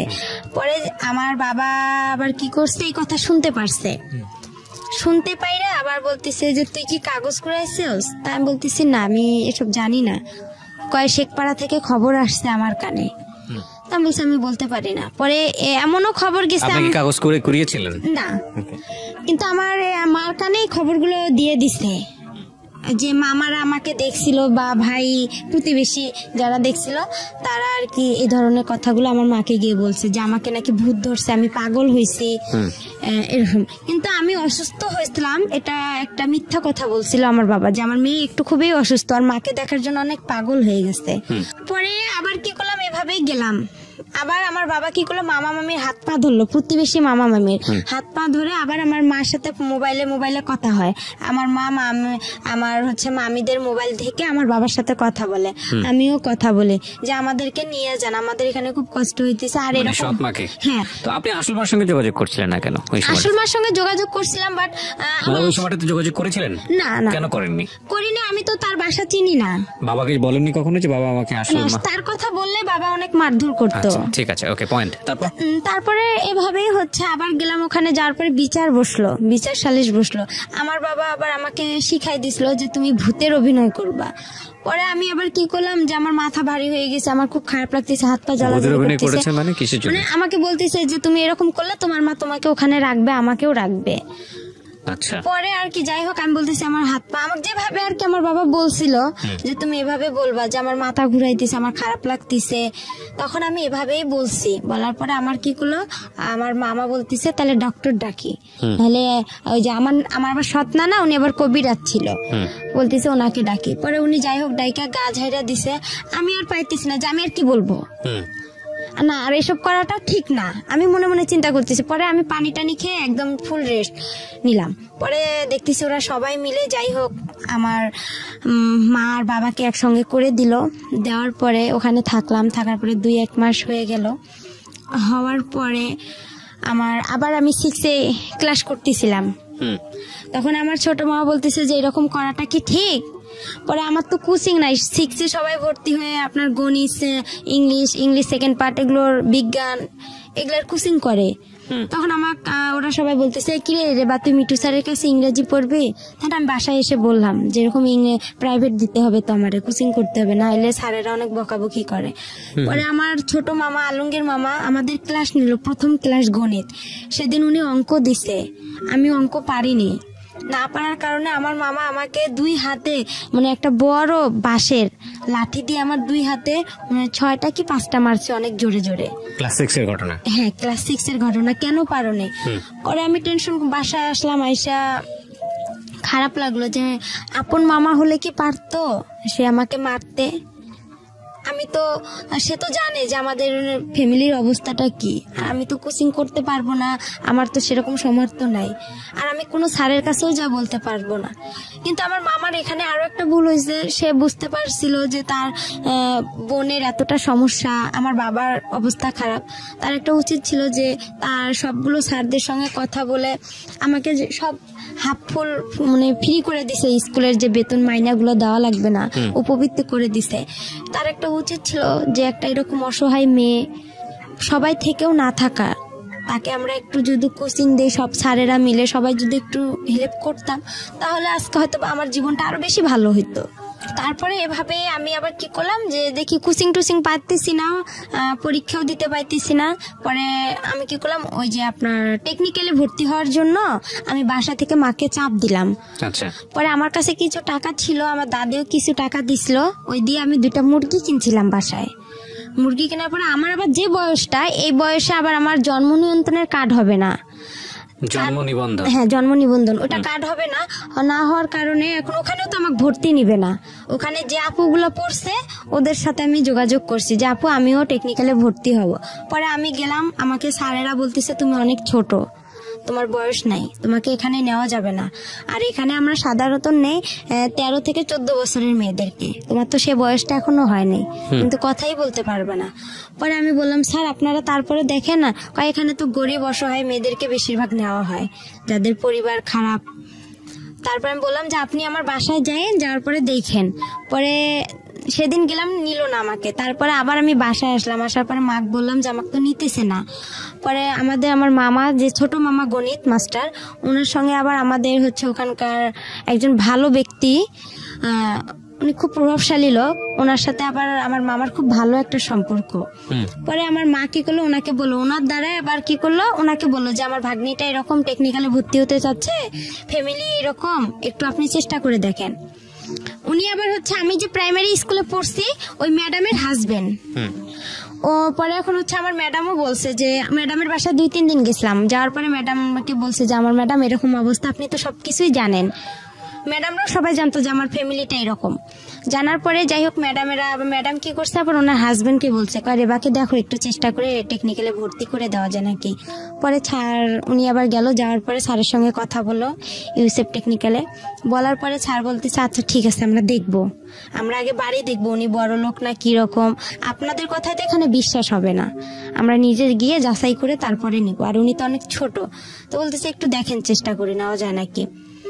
পরে এভাবে ওনারা আসলো, আসার পরে আমার বাসায় আমার এক খালা ছিল প্রতিবেশীও, পরে বলতেছে রেপাদের বাসা কোনটা। পরে আমি ওখানে আবার নাম চেঞ্জ করছিলাম, আমার নাম হচ্ছে আবার রেবা, 2 জন ছিলাম আমরা থাকার কারণে নামটা হচ্ছে আমার সাথে আরেকটা আপু ছিল, উনি আবার বলতেছে তুমি এত অসহায় তো তোমার নামটা একা দিয়ে দে। তা আমি আর এতটা বুঝি না, আমি বলছি আচ্ছা আপনাদের যেটা ভালো হয়। আর আমি আবার সবসময় বেশি এটা বুঝি যে আমাকে যে ভালো, মানে আমার একটা কোনো কিছু পছন্দ হলো অন্যের উপর আমি বেশি নির্ভর করি, আমি নিজের উপর নির্ভর করি না, যে অন্য তো আমার জন্য ভালোই বোঝে, আমার ভালোটা তো আমি কি আর বুঝবো। পরে ওই নামটা দিলাম, পরে আয়সা বললো একা, বলছে পরে চেনে নে, বলছে একা একটা রেবার বাসা কোনটা, পরে রেবার বাসা, বাবা একরামুল, মা খালাদা। বলার পরে আমার খালা বলতেছে ওইটা, ওর বাবা কি করে। আমি আবার তখন কি করছিলাম, মানুষের বাসায় আমার মামার বাসায় ভুট্টা যে ছিলে ওই ভুট্টা ছিলতে বসছি বৃষ্টির দিন। পরে আমার খালা পরে ডাকতেছে, বলতেছে রেবা তোর বাসা এরকম, রেবা রেবা করে চিল্লাচ্ছে। পরে স্যার নাকি বলতেছে যে ওকে ডাকতে হবে না, ওর বাসা কোনটা দেখাই দেন। পরে বলতেছে এইটা, বলতেছে আপনি কি সত্যি কথা বলতেছেন, বলতেছে হ্যাঁ। ওর কি সৎ মা, ওর বাবা কি ভ্যান চালক, বলতেছে হ্যাঁ। পরে বলতেছে ও মেয়েটাকে এখন ডাক দেন। পরে আমাকে ডাক দিল, পরে আমি বলতেছি সালাম দিলাম যে স্যার আপনি ভালো আছেন, বলতেছে হ্যাঁ। বলতেছে তোমার বাসা, আমি বলছি এইটা। তুমি যে ওই পাকা বাসা থেকে বের হয়ে আসলা, তো আমি বলতেছি স্যার ওটা আমাদের বাসা না, আমি ওখানে ভুট্টা খুলতে গেছিলাম আর কি, ভুট্টা খুললে আর কি ওগুলা খড়ি, আমাদের অঞ্চলে বলে যে খড়ি লাকড়ি রে, ওইটা আনার জন্য গেছিলাম। তোমার মা, আমি কই আমার মা তো গরুর জন্য ঘাস কাটতে গেছে আর আমার বাবা ভ্যান নিয়ে গেছে। বলার পরে বলতেছে আচ্ছা তুমি তাহলে পরীক্ষা দিতে আসো অমুক দিনে। পরে আমি পরীক্ষা দিতে গেলাম, ছাত্র এক বলতেছে তোমার বয়সটা বাড়াইতে হবে। পরে আমি কি করলাম, মা আসলো ঘাস কাইটা, আসার পরে মুরগির মারকে বললাম যে এরকম স্যার আসছিল বাসা দেখার জন্য, দেখছে আমারে ডাকছে, মানে জন্ম নিবন্ধন, তারপরে চেয়ারম্যান সার্টিফিকেট, স্কুলের 8 পাসের সার্টিফিকেট লাগবে। তখন তো আমি 6-এই পড়ি। পরে এখন মামাকে বললাম, মামাকে আবার মুরগি বিক্রি করলাম, মুরগি বিক্রি করে আমাদের চেয়ারম্যানের যে সার্টিফিকেট জন্ম নিবন্ধনটা ওইটা, চেয়ারম্যানের সার্টিফিকেট, ওখানে 100 টাকা দিয়ে ওই 2টা উঠাইলাম, বয়স বেশি দিলাম, নামও চেঞ্জ করলাম। করার পরে এখন 8-এর সার্টিফিকেট, এখন ওই আমার আলমগীর মামাকে, ছোট মামাকে বললাম, তো বলতেছে টাকা লাগবে। তো এখন আমি বলতেছি মামা অল্প কিছু করে টাকা নেন, আমার কাছে তত টাকা নেই, আবার ছবি উঠাইতে হবে, আমার ছবি জমা দিতে হবে। পরে আর কি জন্ম নিয়ন্ত্রণের কার্ডটা নিলাম, তারপরে আপনার চেয়ারম্যানের সার্টিফিকেট নিলাম, 8 পাসের সার্টিফিকেটটা 100 টাকা দিয়ে নিলাম, নিয়ে ওগুলো সব জমা দিলাম। জমা দেওয়ার পরে স্যারেরা আমাকে নিবে না, আরেকটা স্যার আমাকে নিবে না, হেড স্যার ওখানকার, বলতেছে না এই মেয়ে চলবে না। পরে স্যার বলতেছে স্যার আপনি নেন, আমার জন্য ওই স্যার অনেক রিকোয়েস্ট করছে স্যারকে, তারপরে উনি আমাকে নিল, নিয়ে আমি ট্রেডে ভর্তি হলাম, টেইলারিং এ আর কম্পিউটারে। ওখানে আবার 1 বছরের কোর্স, 6 মাস হচ্ছে আপনার মহিলাদের কাজ শিখায়, 6 মাস পুরুষদের কাজ শিখায়। ওখান থেকে আপনার আবার টাকাও দেয় ওরা, প্রতি মাসে 300 করে, খাতা কলম সবকিছু ফ্রি। ওকে, ওখান থেকে সবকিছু। পরে ওখানে আমি কাজ শিখলাম 1 বছর, 1 বছরে আমার 100 টাকা করে জমা থাকলো, 1200 টাকা। ওরা 400 করে দেয়, 100 করে ওখানে কাইটা রাখে। যখন আমরা ওখান থেকে বের হয়ে আসি তখন উনি 1200 টাকা স্যারেরা দিয়ে দেয়, আর ওনারা ওখান থেকে চাকরি দিয়ে দেয়। পরে আমি এভাবে পড়তেই থাকলাম, 6 মাস হয়ে গেল। হওয়ার পরে আমি যেই হোক আমাকে বাসা থেকে আমি যে টাকাটা খরচ করি, এই টাকাটা আমার বাবা মা হিসাব চায়, বলতেছে টাকাটা তুমি দাও। পরে আমি ওই টাকাটা দিয়ে কি করে আমি একটু ক্রিম কিনি বা আমার যেটা খাইতে মন চায় আমি ওইটা খেয়ে ফেলি, টাকাটা আমি বাসায় দিই না। আর টাকাটা দিয়ে বাসায় দিই না, তখন ওখান থেকে আবার কি করি, মার জন্য আপনার ব্লাউজ কিনি, পেটিকোট কিনি। কিসের কাজ করতেন আপনি ওই সময়? ওখানে টেইলারিং এর কাজ করতেন। টেইলারিং কাজ করতেন, লেখাপড়া বন্ধ হয়ে গেল? হ্যাঁ, লেখাপড়া আমার টোটালি বন্ধ হয়ে গেল, ক্লাস 6 থাকা অবস্থায়। হ্যাঁ, ওকে, বন্ধ হয়ে গেল। হওয়ার পরে আমি ওখানে কাজ শিখতেছি, শেখার পরে ওখান থেকে কি করি, যে জামা কাপড় বানানো হয়, ওখান থেকে আবার বিক্রি হয়। তা আমি আবার কি করি, সবাই সবার মার জন্য নেয়, আমি আমার মার জন্য ব্লাউজ পেটিকোট এগুলো ওখান থেকে বানাই নিতাম টাকা দিয়ে। আমার যে টাকাটা পাইতাম আমি প্রতি মাসে, 1 মাস পর পর 300 টাকা, ওইটা দিয়ে আমি কি করলাম, আমার মার জন্য ব্লাউজ নিতাম, এটা নিতাম, আমার ভাইয়ের জন্য নিতাম, বা মাঝে মধ্যে বাসায় খাবার টাবারও নিয়ে আসতাম। এভাবে আমার কয়েকটা দিন চলে গেল প্রথম নতুন ভর্তি অবস্থায়। যাওয়ার পরে তারপরে আবার কি করলো, আমি হচ্ছে ওখানে আমার যে ওই আমার মার সৎ মার বড় ভাইয়ের ছেলে, নাম ওর হচ্ছে আলামিন। তখন এখন আমি আবার কি করলাম, আমার ছোট অবস্থায় আমি আবার রিলেশন মানে এতটা বুঝতাম না, কিন্তু ভালো লাগতো। আলামিনের আগে হচ্ছে ওখানে আরেক মামাতো ভাইয়ের সাথে, তার সঙ্গে আর কি আমার সম্পর্ক হয়ে যায়।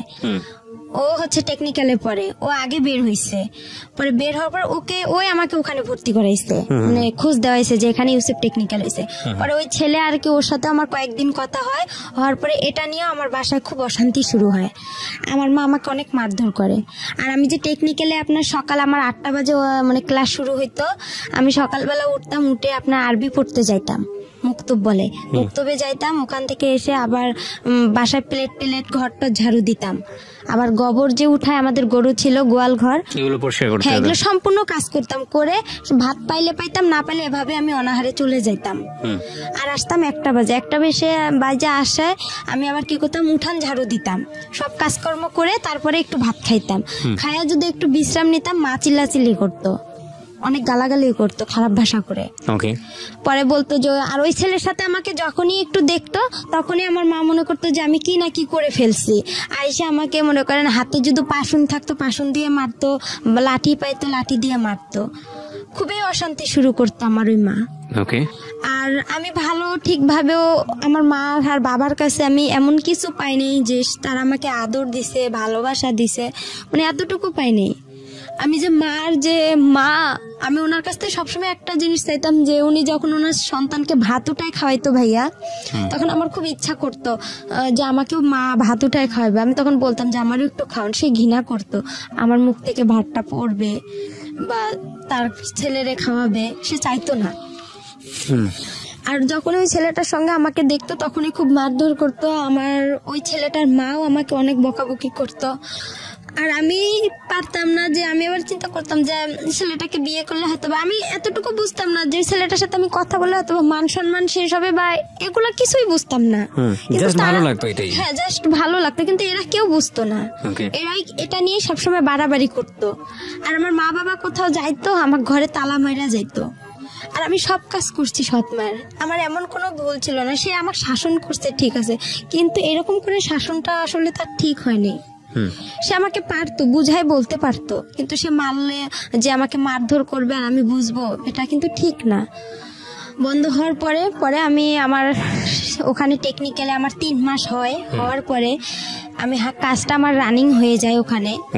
কাজ রানিং হওয়ার পরে আমার মামি হচ্ছে বলতো যে, এরকম এক মামি বলতো যে তুই তো অনেক বড় হয়ে গেছিস। তখন একটা ফোন কিনলাম আমি চুরি করে, ওই আলামিনের বোন ছিল ফেন্সি, ও আবার হচ্ছে অনার্সে পড়তো কারমাইকেলে, পড়ার পরে ওই আপুর সাথে আবার আমার বেশি একটু ভালো সম্পর্ক ছিল।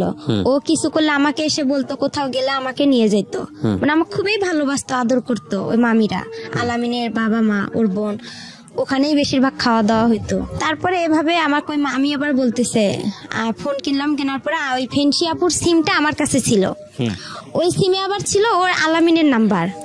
তখন আবার কি করলাম, ওর সঙ্গে আমি কথা বললাম, কথা বলার পরে 2-1 দিন কথা বলার পরে আমার ওই মামি আবার বলতেছে যে তুই আলামিনের সাথে রিলেশন করতে পারিস, সম্পর্ক করতে পারিস, আলামিন দেখতে শুনতেও ভালো, ছেলেটা চাকরি করে কাজী ফার্মে, ও কিন্তু ইউসেফ টেকনিক্যাল থেকে ওয়েল্ডিং এ কাজ শিখে ও কাজী ফার্মে গেছে তেঁতুলিয়ায়। তা আমার মামি এখন আমাকে বুদ্ধি দিতেছে যে তুই ওই ছেলেটার সাথে দেখ সম্পর্ক করতে পারিস নাকি, আলামিন ভালো, ও চাকরি করে, তুইও তো চাকরি করবি, তুইও তো ইউসেফে কাজ শিখতেছিস। এভাবে বলার পরে তারপরে যাই হোক আমি ওর সাথে সম্পর্ক শুরু করলাম। সম্পর্ক শুরু করার পরে কিছুদিন যে গেল, যাওয়ার পরে এখন আমার মা যাই না গেছে যে আমার ফোন আছে, আর আলামিনের সাথে আমার খুবই কথা হয় ফোনে, কিন্তু ও আমার সাথে সম্পর্ক করতে চায় না। তারপরেও আমার কেন যেন ওকে আবার ভালো লেগে যায়। প্রথমে ওকে আমি দেখতে পাইতাম না, ওকে মানে খুব খারাপ লাগতো। আমি বলতাম যে তোর গা, ও যদি ছুটিতে আসতো ওদের বাসায় আমি যাইতাম, তো বলতাম যে তোর গা গন্ধ করে, তুই আমার কাছে আসবি না। আর ও আমাকে মারতো, দেখতে পারতো না। আর দেখতে পারতো না বিধায় আমার বাবা যে আমাকে মারধর করতো, আর আমার বাবা কোনো কিছু হলেই থানা পুলিশ যাইতো। তো ওই আমাকে বলতো যে ওসি সাহেবের মেয়ে আসছে, দারোগা সাহেবের মেয়ে আসছে, আমাদের বাসা থেকে চলে যা, তুই এখান থেকে এই যাইতে বলছে, যা চলে যা, এরকম করতো। ওকেও আবার আমি দেখতে পারতাম না, কিন্তু হঠাৎ করে আমার ওর সাথে এভাবে হয়ে প্রেম একটা হয়ে যাবে আমি ভাবতে পারি না। যাই হোক ওর সাথে আমার এভাবে কথা চলতেইছে। তারপরে আমি ওখানে 1 বছর কাজটা কমপ্লিট করলাম। করার পরে ও আসলো চাকরি থেকে, আমি আবার চাকরিতে যাব, আপনার স্যারেরা চাকরিতে দিবে, আমার বাসা থেকে কেউ আমাকে চাকরিতে যাইতে দিবে না, আমার সৎমা যাইতে দিবে না, বিয়ে দিয়ে দিবে আমার। বলতেছে বাহিরে মানুষ যাওয়া ভালো না। ও এখানে আরেকটা কথা আছে, আমি যখন টেকনিক্যালে ভর্তি হইলাম ভাইয়া, তখন হচ্ছে আমার যে মুরগি দুইটা ছিল বলছিলাম, ওই মুরগি দুইটা যে বিক্রি করে আমি মনে করেন এগুলো কাস্ট সার্টিফিকেট, জন্ম নিবন্ধন এগুলো জোগাড় করে যে দিলাম, তখন আমার ওই সৎ মামিরা বলছিল যে হচ্ছে ও তো ওখানে গেলে একদম খারাপ মেয়ে হয়ে যাবে, ও যে খারাপ, গ্রামে কত ছেলের সাথে সম্পর্ক করে, আর ওখানে গেলে তো অনেক খারাপ হয়ে যাবে। তা আমি তাদেরকে বলছি যে আমি ওখানে গেলে কিছুই করব না, কেন আমি মনে মনে তো আলামিনের সঙ্গে কথা বলি, তখন আর আমি ওখানে কারোর সাথে সম্পর্ক করব। পরে আমার বাসা থেকে কিন্তু যাইতে দিবে না, টেকনিক্যালি কেউ ভর্তি হইতে দিবে না। আমার মাকে এ আইসা ও আইসা সবাই কানাকানি করে, আর আমার মা আমাকে অনেক মারধর করতো। পরে আমি স্যারদের হাত পা ধরছিলাম, এমন কি আমার স্যারের হেড স্যারের পা পর্যন্ত চিপে ধরছি, ধরে বলছে স্যার আপনি আমার বাসায় গিয়ে একটু বললে হয়তো বা আমার মা রাজি হবে। পরে যাই হোক স্যার এসে কিন্তু বলার কারণে আমার মা রাজি হয়েছিল, কিন্তু আমার মামিরা আমাকে গ্রামের কেউ বলেনি যে মেয়েটা ওখানে গেলে ভালো হবে বা মেয়েটা একটা কাজ শিখবে, নিজের পায়ে দাঁড়াইতে পারবে, আমাকে এই উৎসাহটা কেউ দেয়নি। তারপর ওখানে আমার কাজটা কমপ্লিট হওয়ার পরে আমাকে স্যারেরা চাকরি দিবে, আমার চাকরি করার জন্য আমার ফুপির বাসায় গেলাম, ছোট ফুপির বাসায়, আমার দাদার বাসায় যায়। ওদের কাছে আমার ফুপা আবার ইন্টার পাস, তা বললাম আপনি তো শিক্ষিত মানুষ, তা আপনি একটু কিছু ভালো মন্দ বুঝবেন। পরে ওনাকে ডাইকে আনলাম, ডাইকে আনার পরে উনি আসলো, আসার পরে স্যারদের সাথে কথা বললো যে আপনারা কোথায় চাকরি দিবেন, কি আসল বিষয়, মেয়ে মানুষ। তো পরে স্যারেরা বললো যে আমাদের অনেক মেয়ে আছে, শুধু ও না, আমাদের এই ব্যাচের অনেক মেয়ে যাবে। ও ভালো জানে, কেন ও তো এতদিন পড়ছে, আর আমাদের এটা এমন খারাপ কোনো প্রতিষ্ঠান না, আমাদের একটা সংস্থান থেকে এটা হয়েছে, আপনি চাইলে যাচাই করতে পারেন। আর পরে এখন স্যার বলতেছে দেখেন ওর তো সৎমা, আমার সৎমাও কিন্তু ওই আমার টেকনিক্যালে গেছে। ওখানে যাওয়ার পরে যাই হোক, পরে মাই কথাটা শুনতে পারছে। মা যখন শুনছে যে সৎমা বলছে আমার ফুপা যে ওর সৎমায় ওকে একটা ভালো কাজ দেন, আমার এই সৎমাই কথাটা শুনে আরো তার অবস্থা খারাপ হয়ে গেল। এভাবে আমি গাজীপুরে চাকরিতে আসলাম, গাজীপুরের নতুন বাজার, ওখানে আমি গার্মেন্টসে চাকরিতে আসলাম। আসার পরে আলামিনের সাথে আমার কথা হয়, কথা হওয়ার পরে এভাবেই আমার প্রায় অনেক বছর গার্মেন্টসে আমি 2 থেকে 3 মাস চাকরি করি। করার পরে আমার ভালো লাগে না, সব মেয়েরা পালায় পালায় চলে যাচ্ছে, আমার সাথে যে মেয়েরা গেছে। আবার কিছু মেয়ে দেখতেছি আমার সাথে যারা ওখানে আছে, তারা একটা মেয়ের দুর্ঘটনা ঘটছে, আমি ওই দুর্ঘটনা দেখে আরো বেশি ভয় পাইছি যে আমারও না কি হয়ে যায়। পরে আলামিনকে বললাম যে এরকম অবস্থা, তো কইতেছে তুই চলে আয়, গার্মেন্টসে ভালো মেয়েরা যায় নাকি। পরে আমি ওখানে ঈদে ছুটি পাইলাম, ছুটি পেয়ে আমি কি করলাম, আমার যা জিনিসপত্র ছিল আমি সবগুলো নিয়ে চলে আসলাম। আসার পরে আবার আমি ইউসুফে গেলাম, ইউসুফে যাওয়ার পরে স্যারকে বললাম যে স্যার আমার তো ওখানে ভালো লাগতেছে না, আপনি আমাকে আবার একটা চাকরি দেন, আমি বাসায় কি করবো, নাহলে আমার বাসায় বিয়ে দিয়ে দিবে। পরে আলামিনও ছুটিতে আসলো, আসার পরে স্যারকে বলতেছে একটা মেয়ে আছে সেলিনা না, ওর সাথে তুমি কন্ট্যাক্ট করো, কন্ট্যাক্ট করলে দেখো একটা চাকরি পাইতে পারো। ও নারায়ণগঞ্জে ডাচ বাংলা প্যাক লিমিটেডে চাকরি করে, ওখানে ভালো ব্যাগের কোম্পানি, ওখানে যাও। পরে ওই মেয়েটার সাথে আমি যোগাযোগ করলাম, করার পরে মেয়েটা আমাকে নিয়ে গেল, আমি বলতেছি আপু আমাকে নিয়ে যাও। পরে আমার বাবা কি করলো, ওই মেয়েটা আমি ও ফির আরেকটা ওর বোনকে নিল, নেওয়ার পরে 3 জনে আমি চলে আসলাম নারায়ণগঞ্জে আসার পরে ওখানে আমার কয়েকটা দিন ডিউটি করলাম, 1 সপ্তাহ ডে 1 সপ্তাহ নাইট। ওখানেও আমার খুব কষ্ট লাগছিল, আমি ডিউটি করতে পাইতেছি না, হঠাৎ করে নাইট করব, খুব ক্লান্ত লাগতেছে। বয়স কত আপনার যখন এই কাজগুলো করছেন? তখন আমার বয়স হাইয়েস্ট হইলে আপনার, আমার বয়সটা আমি বলতে পারবো না, কিন্তু কোন ক্লাসে পড়ার বয়স? 6-এ। 6-এ থাকা অবস্থায় ঘটনা ঘটছে। তখন 1 বছর আমার গিয়ে হয়ে গেল, তাহলে 7 এর বয়স, 7 বয়সের কথা। তখন এইভাবে আর কি মনে করেন ওখানেও যে ডিউটি করলাম, করার পরে এখন আমার বাবা বাসা থেকে আমার ফোন গেল, যাওয়ার পরে আমি ফোন গেল, আমার আলামিন ফোন দিল, দিয়ে বলতেছে তোর বাবা মা সারাসারি হয়ে গেছে। আচ্ছা, আমি শুনে অবাক হয়ে গেছি, আমি খুব মানে ভেঙে পড়ছি। ভেঙে পড়ার পর আমাকে ওই আপু সেলিনা আপু বলতেছে যে তোমার কি হয়েছে একা। তো আমি বলতেছি আপু এরকম বিষয়, আমি এখন কোথায় যাব। আমি তাকে পুরো ঘটনাগুলো বললাম, তার সেও কষ্ট পাইতেছে, বলছে আচ্ছা তুমি কোনো টেনশন করো না, আমার বাসা আছে, তুমি এখানে চাকরি করতে থাকো। পরে আমি টেনশন আর চাকরি করতে পারি না। আর আলামিনের সঙ্গে আমি দিন রাত কথা বলি, মানে রাতের 8টা বাজে যদি ওর সাথে আমি কথা ধরি, আপনার দেখা যায় যে আমি ভোর 6টা পর্যন্ত ওর সাথে কথা বলতাম। আর কিন্তু ডিউটিতে যাইতে পারতাম না, পালায় থাকতাম, আমি ডিউটি করতে পারতাম না। আবার ওই হোটেলের যে খাবার আমাদেরকে কোয়ার্টার দিছিল, মেসের আন্টিদের খাবার আমি খাইতে পারতাম না, বাহির থেকে যে খাবার কিনে আনবো, আয়না ঘরে রাখতাম, রান্না করতে পারতাম না, সিরিয়াল দেওয়া লাগতো। যাই হোক, এভাবে করে আমার ওখানে 1টা বছর চলে গেল, কিন্তু ওখানে আমি কারোর সঙ্গে রিলেশন করলাম না। আমাকে অনেক ছেলে প্রপোজ করলো যে তুমি বিয়ে করো, স্যারেরাও খুব হেল্প করছিল যে আমরাই তোমাকে বিয়ে দিব। পরে আমি বলছি না আমার বিয়ে হয়ে গেছে, আমি মিথ্যা কথা বলছি যে আমার বিয়ে হয়ে গেছে এরকম। ওই ছেলে এখানে ও টেকনিক্যাল থেকে পাশ করে ওয়েল্ডিং থেকে আপনার কাজী ফার্মেও চাকরি করে, আমি সম্ভব না। পরে আমি এভাবে ডিউটি করতে পারি না। পরে আলামিনের সঙ্গে কিন্তু আমার মানে চুপে চাপে দেখা হয়। ও আসে রংপুরে, আমিও রংপুরে যাই আমার বান্ধবীর বাসায়, ওখান থেকে ওর সঙ্গে দেখা হয়। এভাবে দেখা হওয়ার পরে পরে ওর সঙ্গে আমার প্রায় 2-3 বছর চলে গেল। 2-3 বছর চলে যাওয়ার পরে ওকে আমি বললাম যে আমাকে বিয়ে করো। তো বলতেছে যে বয়স এই বয়সে আমাদের বিয়ে হবে না। তখন আমি বললাম যে এই বয়সে বিয়ে হবে না, তাহলে তোমার কি প্রেমের বয়স হয়েছে? প্রেম করতে বলছে হ্যাঁ আমার প্রেমের বয়স হয়েছে, আমার বিয়ের বয়স হয়নি। তখন ওই মেসের আপুরা যারা বড় আপু ছিল সবাই আমাকে বলতেছে যে দেখো একা, তোমার হচ্ছে ওই ছেলে তোমাকে কখনোই বিয়ে করবে না।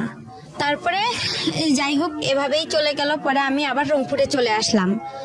ওই ছেলে আলামিন আমাকে মেসে থাকার জন্য টাকা দিল, আমি লালবাগে মেসে উঠলাম। ডাইরেক্ট রংপুর থেকে সেলিনা আপু, যে আপু আমাকে নারায়ণগঞ্জে নিয়ে গেছে, ওই আপুর বাসায় আসলাম। আসার পরে ওখান থেকে ওর খালাকে, আবার ওর খালা মেসের বুয়া ছিল, পরে ওই বুয়াকে বললো যে খালা দেখেন এই মেয়েটাকে মেসে উঠানো যায় নাকি, মেসের লোক আমাকে নিবে না। মালিক বলতেছে মেয়ে তো পড়াশোনা করে না, আর আমাদের এখানে যারা পড়াশোনা করে তার ভার্সিটির মেয়েরা এখানে হোস্টেলে থাকে, এ কিভাবে থাকবে, আর এর টাকা কে দিবে? পরে খালা আবার বলতেছে দেখেন ওই মেয়ের বিয়ে হয়ে গেছে, শ্বশুর বাসা থেকে মেনে নিচ্ছে না, আপনি দেখেন একটু। পরে যাই হোক উনি আমাকে উঠাইলো। উঠার পরে 2-3 মাস আমাকে আলামিন মেসের সিট ভাড়া দিল, আমার খাওয়া খরচ দিল। পাশে আবার ওখানে থাকতে থাকতে পাশের রুম লাবণী আপু আছে, লাবণী আপুর সাথে আমার খুব পরিচিত, উনি আবার রোকেয়া ভার্সিটিতে পড়ে। পরে আপুকে সব কথা বললাম। পরে আপু বলতেছে ওই ছেলে তোমাকে কখনোই বিয়ে করবে না, ও একটা ফালতু ছেলে, তুমি এসব বাদ দাও। পরে আমার কাছে একটা টাচ ফোন ছিল, ওই ফোনে ওর সাথে কথা। পরে কিছুদিন ওর সাথে আমি কথা বন্ধ রাখি। ও আমাকে লাস্ট টাকা দিয়ে গেছে মেসের ভাড়া, দিয়েও আমার আর ফোন ধরে না। ওকে বলছিলাম যে তুমি আসো রাজবাড়িতে, আমি দেখা করব, আমার ভালো লাগতেছে না, আর একা একা থাকি আরো খারাপ লাগে। সব আপুরা চলে যায়, আমি মেসে একাই থাকতাম ভাইয়া। পরে ওকে ডাকলাম, ও আসে না, ও ফোন বন্ধ করে রাখছে। পরে ওর খালাতো বোনের কথা বলে, দেখছো মরিয়ম অনেক ভালো, আমার ভাত উঠায় খাওয়ায়, এটা খাওয়ায় ওটা খাওয়ায় অনেক। পরে এইভাবেই ওর সাথে আমার ওর বন্ধুকে বলা হয় সব কথা, যে ও এরকম করতেছে কেন, ও আমার সাথে কেউ আমাকে বিয়ে করবে কি করবে না। এর ভিতরে আমি কাজী অফিসেও গেছিলাম যে বিয়ের খরচ কত টাকা লাগবে বা কি বিষয়। তারপরে ও আমার ফোন বন্ধ করে রাখছিল, ওর সিমটা একদম বন্ধ করে রাখছিল বা চেঞ্জ করছিল। এরপরে ওর কথা হয় না। পরে লাবণী আপু কি করলো, ওখান থেকে আমাকে আরেকটা মেসেজ দিল, ওই মেসেজ সিট ভাড়া বেশি। পরে বলতেছে তুমি এই মেসেজ সিট ভাড়া কম আছে, ওখানে যা 2-1 মাস থাইকে পরে চাকরি একটা খুঁজা যে কোনো একটা দেখা যায় পার্লারের কাজ পাইলে তোমার আর কোনো সমস্যা নাই। পরে মেসে গেলাম, ওই মেসেও আর আমাকে নিচ্ছে না, বলতেছে তোমার বাসা কই কি কই। পরে আমি ঠিকানা দিলাম, আমার বাসা নীলফামারী, আমি হচ্ছে মডেলে পড়ি। এই ঠিকানা অনুযায়ী আমি ওখানে থাকলাম। থাকার পরে 1 মাসও থাকলাম না। থাকার পরে লাবণী আপুর সাথে আবার যোগাযোগ করলাম যে আপু দেখেন। পরে পার্লারের কাজের জন্য লাবণী আপু, আমি আর একটা আপু, হাসি আপু ছিল, 3 জনেই ওরা আমার একটা চাকরির জন্য খুব চেষ্টা করলো। পরে সারাদিন হাঁটাহাঁটি করলাম, কোনো পার্লারে নিচ্ছে না আমাকে, আমি কাজ জানি না, আর ছোট মানুষ, বলতেছে ও কি কাজ পাবে, এ বয়সেও কাজ পাবে না। পরে এই কথা বলার পরে আমি আবার কি করলাম, ওরা লাবণী আপু বলতেছে একটা পাইলাম, পার্লারে একটা কাজ পাইলাম, ওনার নাকি মেয়ে নাই। তো বলতেছে আমারও তো মেয়ে নাই, আর আমি যে মেয়ে পার্লারে কাজ করে উনিও ধর্ম মেয়ে ওনার। তো বলতেছে আচ্ছা ওই মেয়ে আবার আমাকে নিবে না, যার পার্লার সে আমাকে নিবে না। বলতেছে না আমি তোমাকে নিব না। প্রথমে বলছে নিবে, তারপরে বলতেছে যে না নিবে না। পরে এখন আমি যে বলছে নিবে, তে আমি কি করলাম, তাড়াতাড়ি করে মেসে গেলাম, গিয়ে আমার যে বালিশ খেতা ছিল, কাপড় চোপড় ছিল, আমি ওগুলা নিয়ে রিক্সা নিয়ে তাড়াতাড়ি করে ওনার বাসা রওনা দিলাম। লাবণী আপু বলতেছে আচ্ছা তুমি দ্রুত চলে আসো, যখন না নিবে ওরা তো তোমাকে বের করে দিতে পারবে না, ওখানেই থাকবা তুমি। পরে আমি চলে আসলাম, হাফ রাস্তায় আসছে, ওই আপু আমাকে ফোন দিছে, দিয়ে বলতেছে যে না তুমি আইসো না, তোমাকে আমি নিব না, আমার লোক আসছে। পরে আমি বলছি আপু আমি তো বাসায় আপনার এসে গেছি, লালবাগ রেলগেটে ওনার বাসা। পরে আমি ওনার বাসা উঠলাম, ওনার বাবা মা খুব ভালোবাসলো আমাকে, বলতেছে আমাদের মেয়ে নেই, একটা মেয়ে তুমি আর একটা মেয়ে, আমাদের 2টা মেয়ে হয়ে গেল এখন। এভাবে বলার পরে ওখানে 2-3 দিন আমি পার্লারে, উনি আমাকে মানে কাস্টমার আসে ওদের আমি একটু খেয়াল রাখি, কাজ করি, ঝাড়ু টাড়ু দেই। এভাবে যাওয়ার পরে রাতে একদিন আলামিন আমাকে ফোন দেওয়ার পরে বলতেছে তুমি কি মরো নেই? তা আমি বলছি আমি তো বিষ খাইতে ধরছিলাম, আমি মিথ্যা কথা বলছি যে আমি বিষ খাইছিলাম, এরকম অনেক পুলিশ টুলিশ আসছিলাম, আমি তোমার নাম বলে দিছি ওকে আর কি এভাবে বলছি। ওই আমার পাশে যে ওই আপুর ফির একটা মেয়ে শুয়েছিল, ও আবার কি অনেক রাতে কথা বলছে, 12টা 1টার দিক দিয়ে, ওই কথাগুলো সম্পূর্ণ শুনে ফেলে সকালবেলা ওদেরকে বলে দেয়, তারপরে ওরা আমাকে আর রাখবে না বলছে। তখন আমি কি করলাম, লাবণী আপুর কাছে গেলাম, ওরাও ভয় পাইছে যে ওর যেহেতু ওখানে জায়গা হচ্ছে না, ও তো আমাদের কাছেই চলে আসবে। পরে আপুরা আর আমার ফোন ধরে না, আমি মেসে গেলাম, যার পরে বললাম সবকিছু, বলতেছে তুমি বাসায় চলে যাও, তোমার বাসায় চলে যাও। পরে ওখান থেকে আমি বাসায় চলে আসলাম, আমার মার কাছে আসলাম। আমার মার আবার কি করছে, আবার ওরা একসঙ্গে হয়েছে, এর মাঝে যে ছাড়াছাড়ি হয়েছে, হওয়ার পরে তারা আবার একসঙ্গে হয়েছে, আমি কিন্তু জানি না, কিন্তু তাদের সাথে আমার 2-1 দিন কথা হয়েছে। হওয়ার পরে তাদেরকে আমি বললাম যে আমি তো এরকম নারায়ণগঞ্জ থেকে চলে আসছি। প্রথমে জিজ্ঞাসা করে তুমি কতগুলো টাকা ইনকাম করছো, আমার বাবা আর আমার মা জিজ্ঞাসা করে। তা আমি কই আমি তো অসুস্থ ছিলাম, আমি পারিনি ইনকাম করতে। তখন আমার মা কয় আমার ভাইয়ের ছেলের সাথেই তো সারাদিন কথা বলো, তো ইনকাম করবা কই থেকে? তখন আমি বললাম আমি অনেক অসুস্থ, আমি বাসায় যাব। পরে তারা বলতেছে আচ্ছা ঠিক আছে আসো।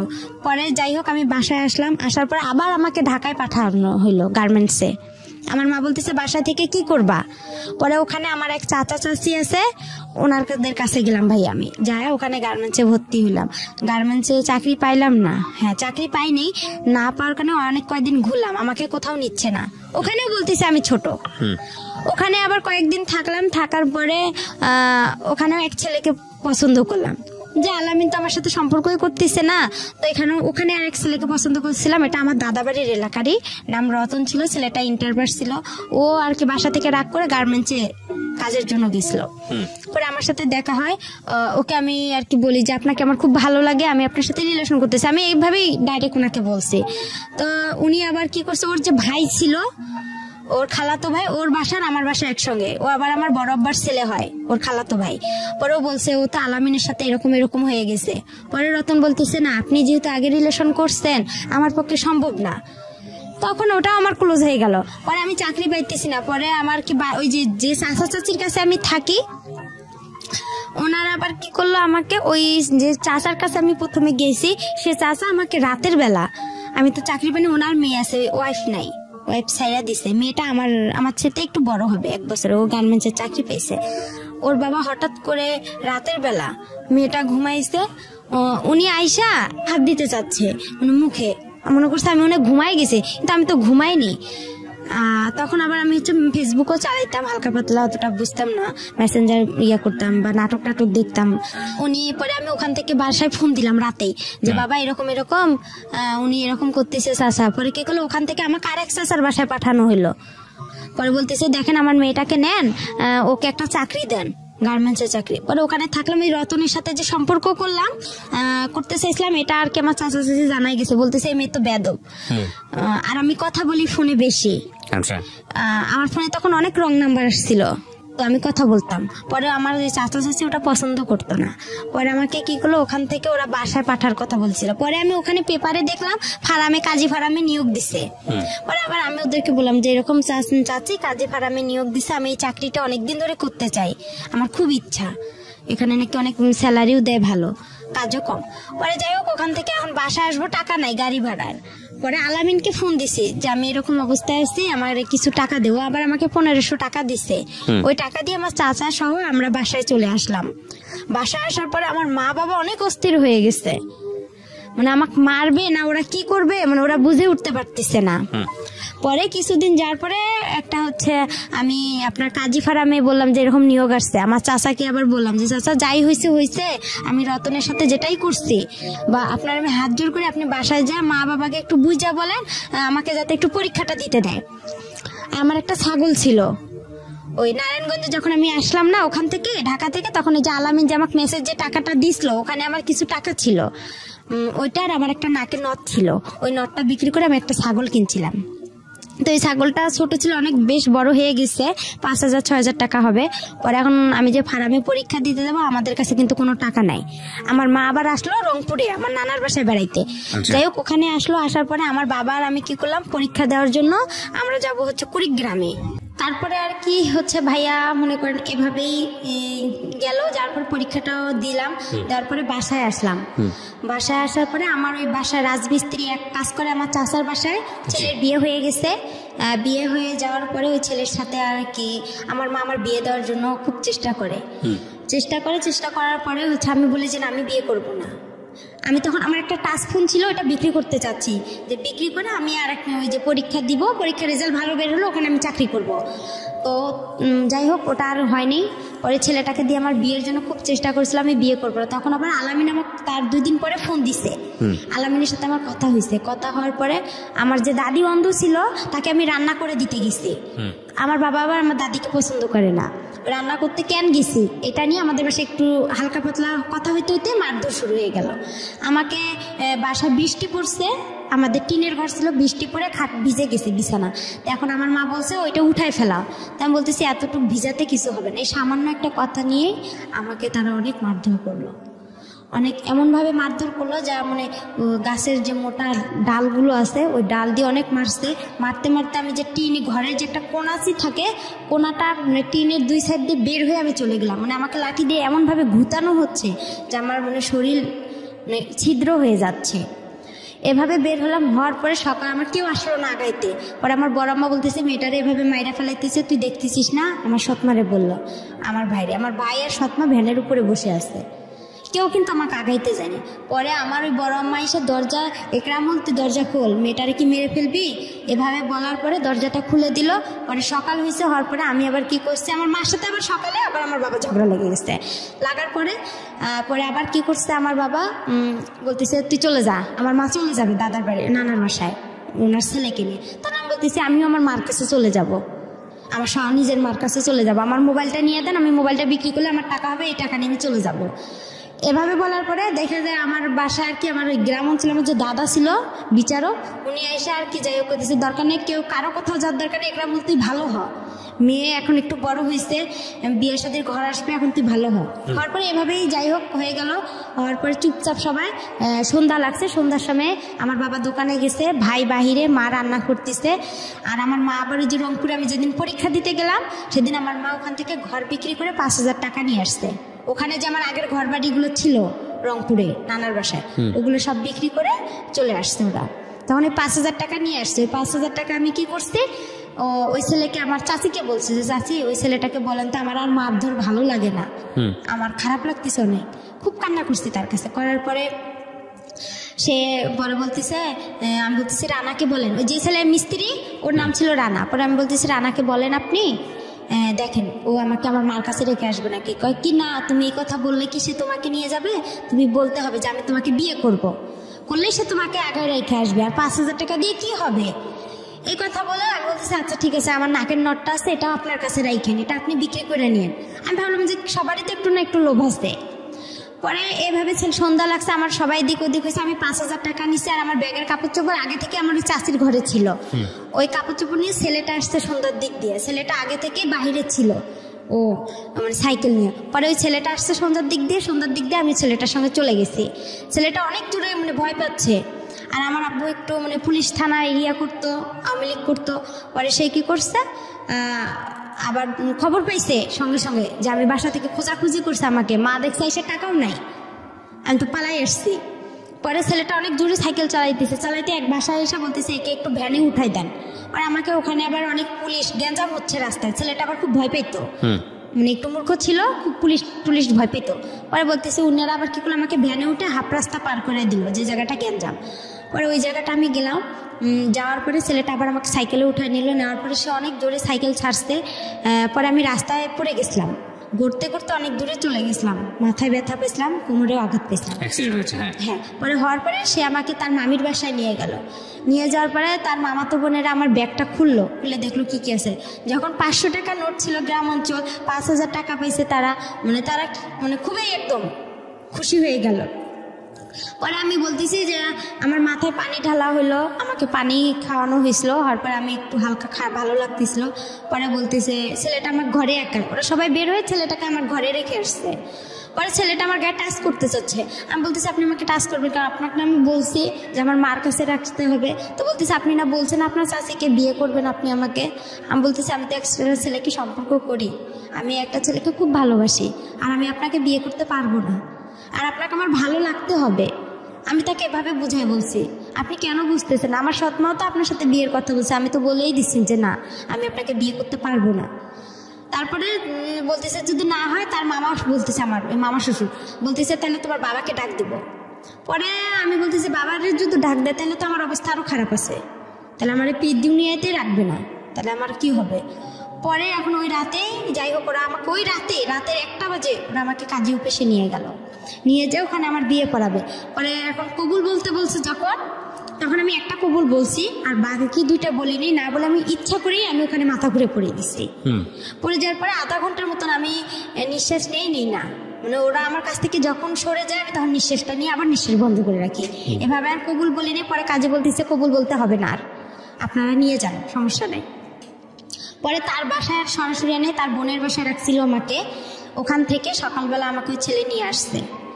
পরে নিয়ে আসার পরে দেখি ছেলেটা মানে মূর্খ তো একদম, একগুলো জুতা পরছে অনেক বড় বড়, একটা পাঞ্জাবি পরছে অনেক ঢিলা, অনেক কিরকম। আমার কাছে খুব খারাপ লাগছিল যে এই ছেলে এসব পরছে কেন। আবার এই যে বরের যে টুপিগুলো মাথায় দেয় ওগুলো পরছে। আমি বলতেছি এটা কি কোনো পাগল না আসছো যেগুলো কি। আমি কিন্তু ভাই গ্রামে সেরকম বড় হইনি, আমি যে সৎ নানার বাসায় বড় হয়েছি, মানে একটা ভালো ফ্যামিলিতে বড় হয়েছি, অত্যাচার হলেও একটা মানে পরিবেশ। তারপরে কি আমি ওসব আমার কাছে খুব খারাপ লাগছে। আয়সা দেখলাম, ওদের বাসা আসলাম, সবাই বলতেছে যে আসতেছে, বলতেছে এই মেয়েটা কে, কই থেকে আসছে, এত সুন্দর মেয়ে। পরে আমার চুল দেখে সবাই পাগল হয়ে গেছে, আমার চুল মাশাআল্লাহ অনেক বড়, বলতেছে মেয়েটা এত সুন্দর, বলছে রানার বউ। না এটা বিশ্বাসই হয় না, এটা কোনো ভদ্র ঘরের মেয়ে। এর তো গেট আপ দেখে একটা ছেলে বলছে, গেট আপ দেখে বোঝা যায় না, ছেলেটা শিক্ষিত ছিল। বলতেছে আপু কই থেকে আসছেন, তা আমি বলতেছি যে আমি রানার বউ। পরে বিশ্বাস করে না কেউ। পরে যাই হোক ওনার বাসায় আসে দেখি ওনার বাসা বিয়ে কিছু নাই, শুধু একটা চৌকি ছিল, একটা টেবিল ছিল। আর আমার মা সৎমা বলছিল তারা অনেক বড় লোক ছিল, তারা সেই রকম ফ্যামিলি। পরে যাই হোক এভাবে যাওয়ার পরে তার সাথে আমার 5-6 দিন, কিন্তু তাকে যে আমি টাচ করতে দিইনি। আমি এখানে একটা কথা বলি আপনাকে, এই ছেলেটার নাম ছিল রানা। জি। এর সঙ্গে বিয়েটা দিল কে তাহলে আপনার? এই আমি যে তার মামার বাসায় আসলাম, পালায় যে তার সঙ্গে আসলাম, তার মামার বাসায় উঠলাম। তারা যে আমার পরিচয়টা কিভাবে হয়েছিল রানার সঙ্গে? পরিচয়টা হয়েছিল আমাদের বাসার পাশে যে চাচার বাসা, সে ওনার সঙ্গে পালিয়েছিলেন কেন? পালিয়েছিলাম ওই যে বাবা যে মারধর করলো আমাকে, মারধর করলো, তখন আমি আর খুব চিন্তা করলাম যে এত মার খাইছে, আমি আমার মার কাছে কেন বেছে নিলেন? রানাকে কেন বেছে নিলাম, ও একটু হাবা গোবা টাইপের ছিল। আচ্ছা, তো আপনি হাবা গোবা মনে করে ওর হাত ধরেছেন, ও আপনাকে হাবা গোবা বানিয়ে দিয়েছে। তারপরে যাই হোক ওই 5,000 টাকার কারণে ওরা আমাকে এরকম করছে। পরে যাই হোক আমি যখন আসলাম, পরে আসার পরে একটা মহিলা আমাকে জিজ্ঞাসা করতেছে তুমি কি এটা ইচ্ছা করে বিয়ে করছো না, এটাতে কোনো সমস্যা আছে? আমি চুড়ি পরতেছি না, নাকে ফুল পরতেছি না, আমি বলতেছি আমাকে এসব ভালো লাগে না, আমি এসব পরবো না। তখন বলতেছে কেন পড়বে না, ওই আমার খালাটা বলতেছে, ওর খালা শাশুড়ি। তা আমি বলতেছি যে আপনাকে একটা সত্যি কথা বলবো। তো বলতেছে বলো। আমি বলতেছি আমার বাসা এখানে, আমি এভাবে আসছি। তখন বলতে আমি তার পা চিপে ধরছি, ধরে খুব কান্না করছি ভাইয়া, মানে এতটা পরিমাণের কান্না করছি যে আমাকে আপনারা একটু হেল্প করেন, আমি ওর সঙ্গে থাকবো না। তখন আমার কাছে ফোন টোন কোনো কিছুই ছিল না।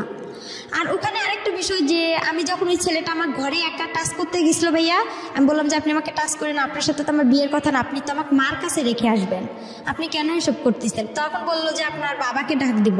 পরে তখন আমি কি করলাম, কাজী ফার্মে ফোন দিছিলাম। কাজী ফার্মে ফোন দিয়ে ওখানে এক প্রদীপ নামে ভাইয়া ছিল, ওর কাছে কথা বললাম যে ভাইয়া আমি এরকম সমস্যায় পড়ছি, আপনি কি বলেন? আমি পারবো না, আমি আমার মার কাছে যাবো, নাহলে আলামিনকে একটু বলেন না কষ্ট করে, ও আমাকে এখান থেকে নিয়ে যাক, নাহলে আমাকে বিয়ে করুক। বলতেছে না, ও তোমাকে কখনোই বিয়ে করবে না, তুমি এসব বাদ দিয়ে দাও, ওই ছেলেকেই বিয়ে করো। পরে এভাবে বিয়েটা হয়ে গেল। হওয়ার পরে আমি যখন ওই যে আসলাম, আমার খালা শাশুড়ির সব কিছু বললাম। পরে ওনার পা চিপে ধরছিলাম, ধরার পরে বললাম যে এরকম দেখেন আমাকে একটু সহযোগিতা করেন। পরে ভাইয়া ওখানে 2 দিন থাকার পরে ছেলেটার মার সাথে আমার ঝগড়া লেগে গেল। আমাকে বলতেছে তুমি আমার ছেলেকে আমার কাছ থেকে কাইরা নিছো। আমি কই আপনার ছেলে আমি কাইরা নিছি, এটা সত্যি কথা, আমি আপনারা বেশি কিছু করবেন, আমি নারী নির্যাতনের কেস করব। আমি আপনার ছেলেকে বিয়ে করিনি, আর আপনার ছেলের সঙ্গে আমি থাকবো কিসের জন্য? আমি ভালোবাসি আলামিনকে। তখনও ওখানেও আলামিনের সাথে আমার কথা চলে ওই খালা শাশুড়ির মোবাইল থেকে। পরে আলামিন সব কিছুই খালা শাশুড়ির বলে, পরে বলে নতুন জীবন শুরু করছে, সংসার করো। 5 দিন তার সাথে আমার খাওয়া দাওয়া হয়, ওর সাথে সেভাবে খাওয়া দাওয়া না। ওর সাথে একটা ঈদ হয়, আমার কুরবানি ঈদ হয়। কুরবানি ঈদে সে আমার কোনো কাপড় চোপড় এনে দেয় না, শুধু 60 না আপনার কম দামি একটা জামা একটা সালোয়ার এনে দেয়, ওইটা দিয়ে আমি ঈদ করি। করার পর আমি বলছি ঈদের পরে ওকে আমি ছেড়ে চলে যাব। আমার খালা শাশুড়িকে বলছি, এই নিয়ে আমার বিচারও বাসায় বসছিল, আর আমার বাবা মাও মাইনে নিছিল ওই ছেলেকে নিয়ে। আমার বাবা মা বলছিল আচ্ছা ঠিক আছে মেনে নিছি আমরা। পরে বলার পরে কদিন পরে ঝগড়া লাগলো, লাগার পরে আমার বাবার বাসা থেকে লোক আসলো, গ্রাম থেকে লোক আসলো। পরে এখন আমার বাবা আমার সাথে কথা বলে, কয় কি ওকে এখনই ছাড়ার দরকার নাই, ওই কাবিননামা কত করছে? আমি বলি কাবিননামা 1 লক্ষ টাকা করছে। কয় ওই 1 লক্ষ টাকা আমরা ওর কাছ থেকে নিব, নিয়ে তোকে নিয়ে আসবো। আমার বাবা এবার একটু লুবি টাইপের, সে যখন ওই কথা বলল তখন আমি আবার কি করলাম, বলতেছি না, আমি মনে মনে চিন্তা করলাম যে আমার বাবার এই কথা শুনলে আমার এই জীবনটা নষ্ট হয়ে যাবে। পরে আমি খালা শাশুড়ি কাজ ছেলেটাকে ভয় দেখাইলাম যে আমি নারী নির্যাতনে কেস করবো, নাহলে আমি ফাঁসি নোটকে মরে যাবো এখানে, আপনি আমাকে ছেড়ে দেন, নাহলে আমি আপনাকে ছেড়ে দিব। তারপরে বলতেছে না আপনি আমাকে ছেড়ে দেন, আমি আপনাকে ছেড়ে দিতে পারবো না, কেন আপনার বাবা থানা পুলিশ করে, পরে আমার একটা সমস্যা করবে, এগুলোকে করবে, আমার পক্ষে সম্ভব না, এভাবে বলতেছে। পরে যাই হোক বলার পরে আমি কি করলাম, একদিন 2-3 দিন পরে বিচার সালিশ হয়ে গেল। হওয়ার পরে চুপ করে আমার খালা শাশুড়িকে বলছি যে আমি ওকে ছাইরা দিতে যাব কুরবানি ঈদের 2-3 দিন পরে। বলার পরে ওই ছেলেটাকে নিয়ে আমি রংপুরে আসলাম কোর্টে আসার পরে ওকে আমি ওখান থেকে কোর্ট তালাক করছি। পরে ওখানে উকিল বলতেছে এই বিয়ে দিছে কে, এই বিয়ে যে দিছে তার আগে জেল হওয়ার দরকার। পরে ওখানেও আমি খুব কান্নাকাটি করি তাদের কাছে। কান্নাকাটি করার পরে ছেলেটা আবার কি করলো, আমার যে 5,000 টাকা ওরা নিছিল, আমি বলছি আমি তো আপনার ছাইরা দিতে গেলে আমার তো টাকা লাগবে, কিন্তু আপনি আমাকে ফুল টাকা 5,000 দিবেন, আমি ওই টাকা নিয়ে আমার যেখানে মন চায় আমি সেখানে চলে যাব। তখন তো আর আমার বাবা আপনার কিছু করতে পারবে না। পরে ওখানে ওকে আমি কোর্ট তালাক করে আমি কি করলাম, আমার মার বাসা আমি এতটুকু জানি, আপনার বগুড়ার দুপচাচি আসলাম ঠিকানা খুঁজতে খুঁজতে। আইসা বললাম আমার মার নাম বলছি রোকেয়া। আর রোকেয়া বলার পরে তখন আসল মা, হ্যাঁ আসল মার কাছে আসলাম। কত বছর বয়সে? তখন আমার বয়স হবে হয়তো 8 পড়েন আপনি, ওই সময়ের বয়স মানে 14 থেকে 15 বছর বয়স। হ্যাঁ, এই জীবনের প্রথম আসল মাকে দেখতে যাচ্ছেন। হ্যাঁ ওকে, তারপর মার কাছে আসলাম। ওখানে খুঁজতে খুঁজতে আসার পরে মাকে এসে সবকিছু বললাম যে আমার এরকম একটা বিয়ে হয়ে গেছে, এরকম। আমার মা আবার আমার বাবাকে ভয় পাচ্ছে, অনেক ভয় পাওয়ার কারণে পরে আর কি যাই হোক ভয় পাইতেছে। পরে আমি বলতেছি কিছু হবে না, কোনো সমস্যা না। ভয় পাচ্ছে আমার বাবা থানা পুলিশ করে, সে যদি আবার কেস করে আমার মার উপর। আর আমার মার উপর কেস করেছিল আপনার বাবা? হ্যাঁ। কিসের কেস? এর আগে কেস করছিল, এটা আমি মাঝখানে বলতে পারিনি। কিসের কেস? কেস করছিল এর আগে, আমার ছোটবেলা আমার মা আমাকে নিয়ে আসছিল, ও সেই কারণে কেস করছিল। আপনার মা এই জন্য ভয় পাচ্ছে যে তুমি আবার আসলা, এই কারণে আবার কেস টেস। হ্যাঁ, আবার কেস টেস করে, আমি এসব জড়াইতেছে না। আর আমার মা তখন আবার বিয়ে করতে চাচ্ছে। আপনি যখন গেছেন তখন বিয়ে করতে যাচ্ছেন? হ্যাঁ, আমার মা আবার বিয়ে করতে চাচ্ছে। ওকে, তারপর বিয়ে করতে চাচ্ছে। একটা জিনিস খেয়াল রাখবেন, একটা কথা আছে না যে ওই গানটার মতো জলে ভাষা পদ্ম আমি, ঠিক জলে ভাষা পদ্মের মতো গল্পটা আসলে। একটা মেয়ে যদি ফ্যামিলি না থাকে তাহলে সে কিভাবে কোথায় কোথায় যায়, এবং ভাসতে ভাসতে তার কোথাও ওঠাই হচ্ছে না, না নিজের বাবার কাছে, না সৎ মায়ের কাছে, না নিজের মায়ের কাছে।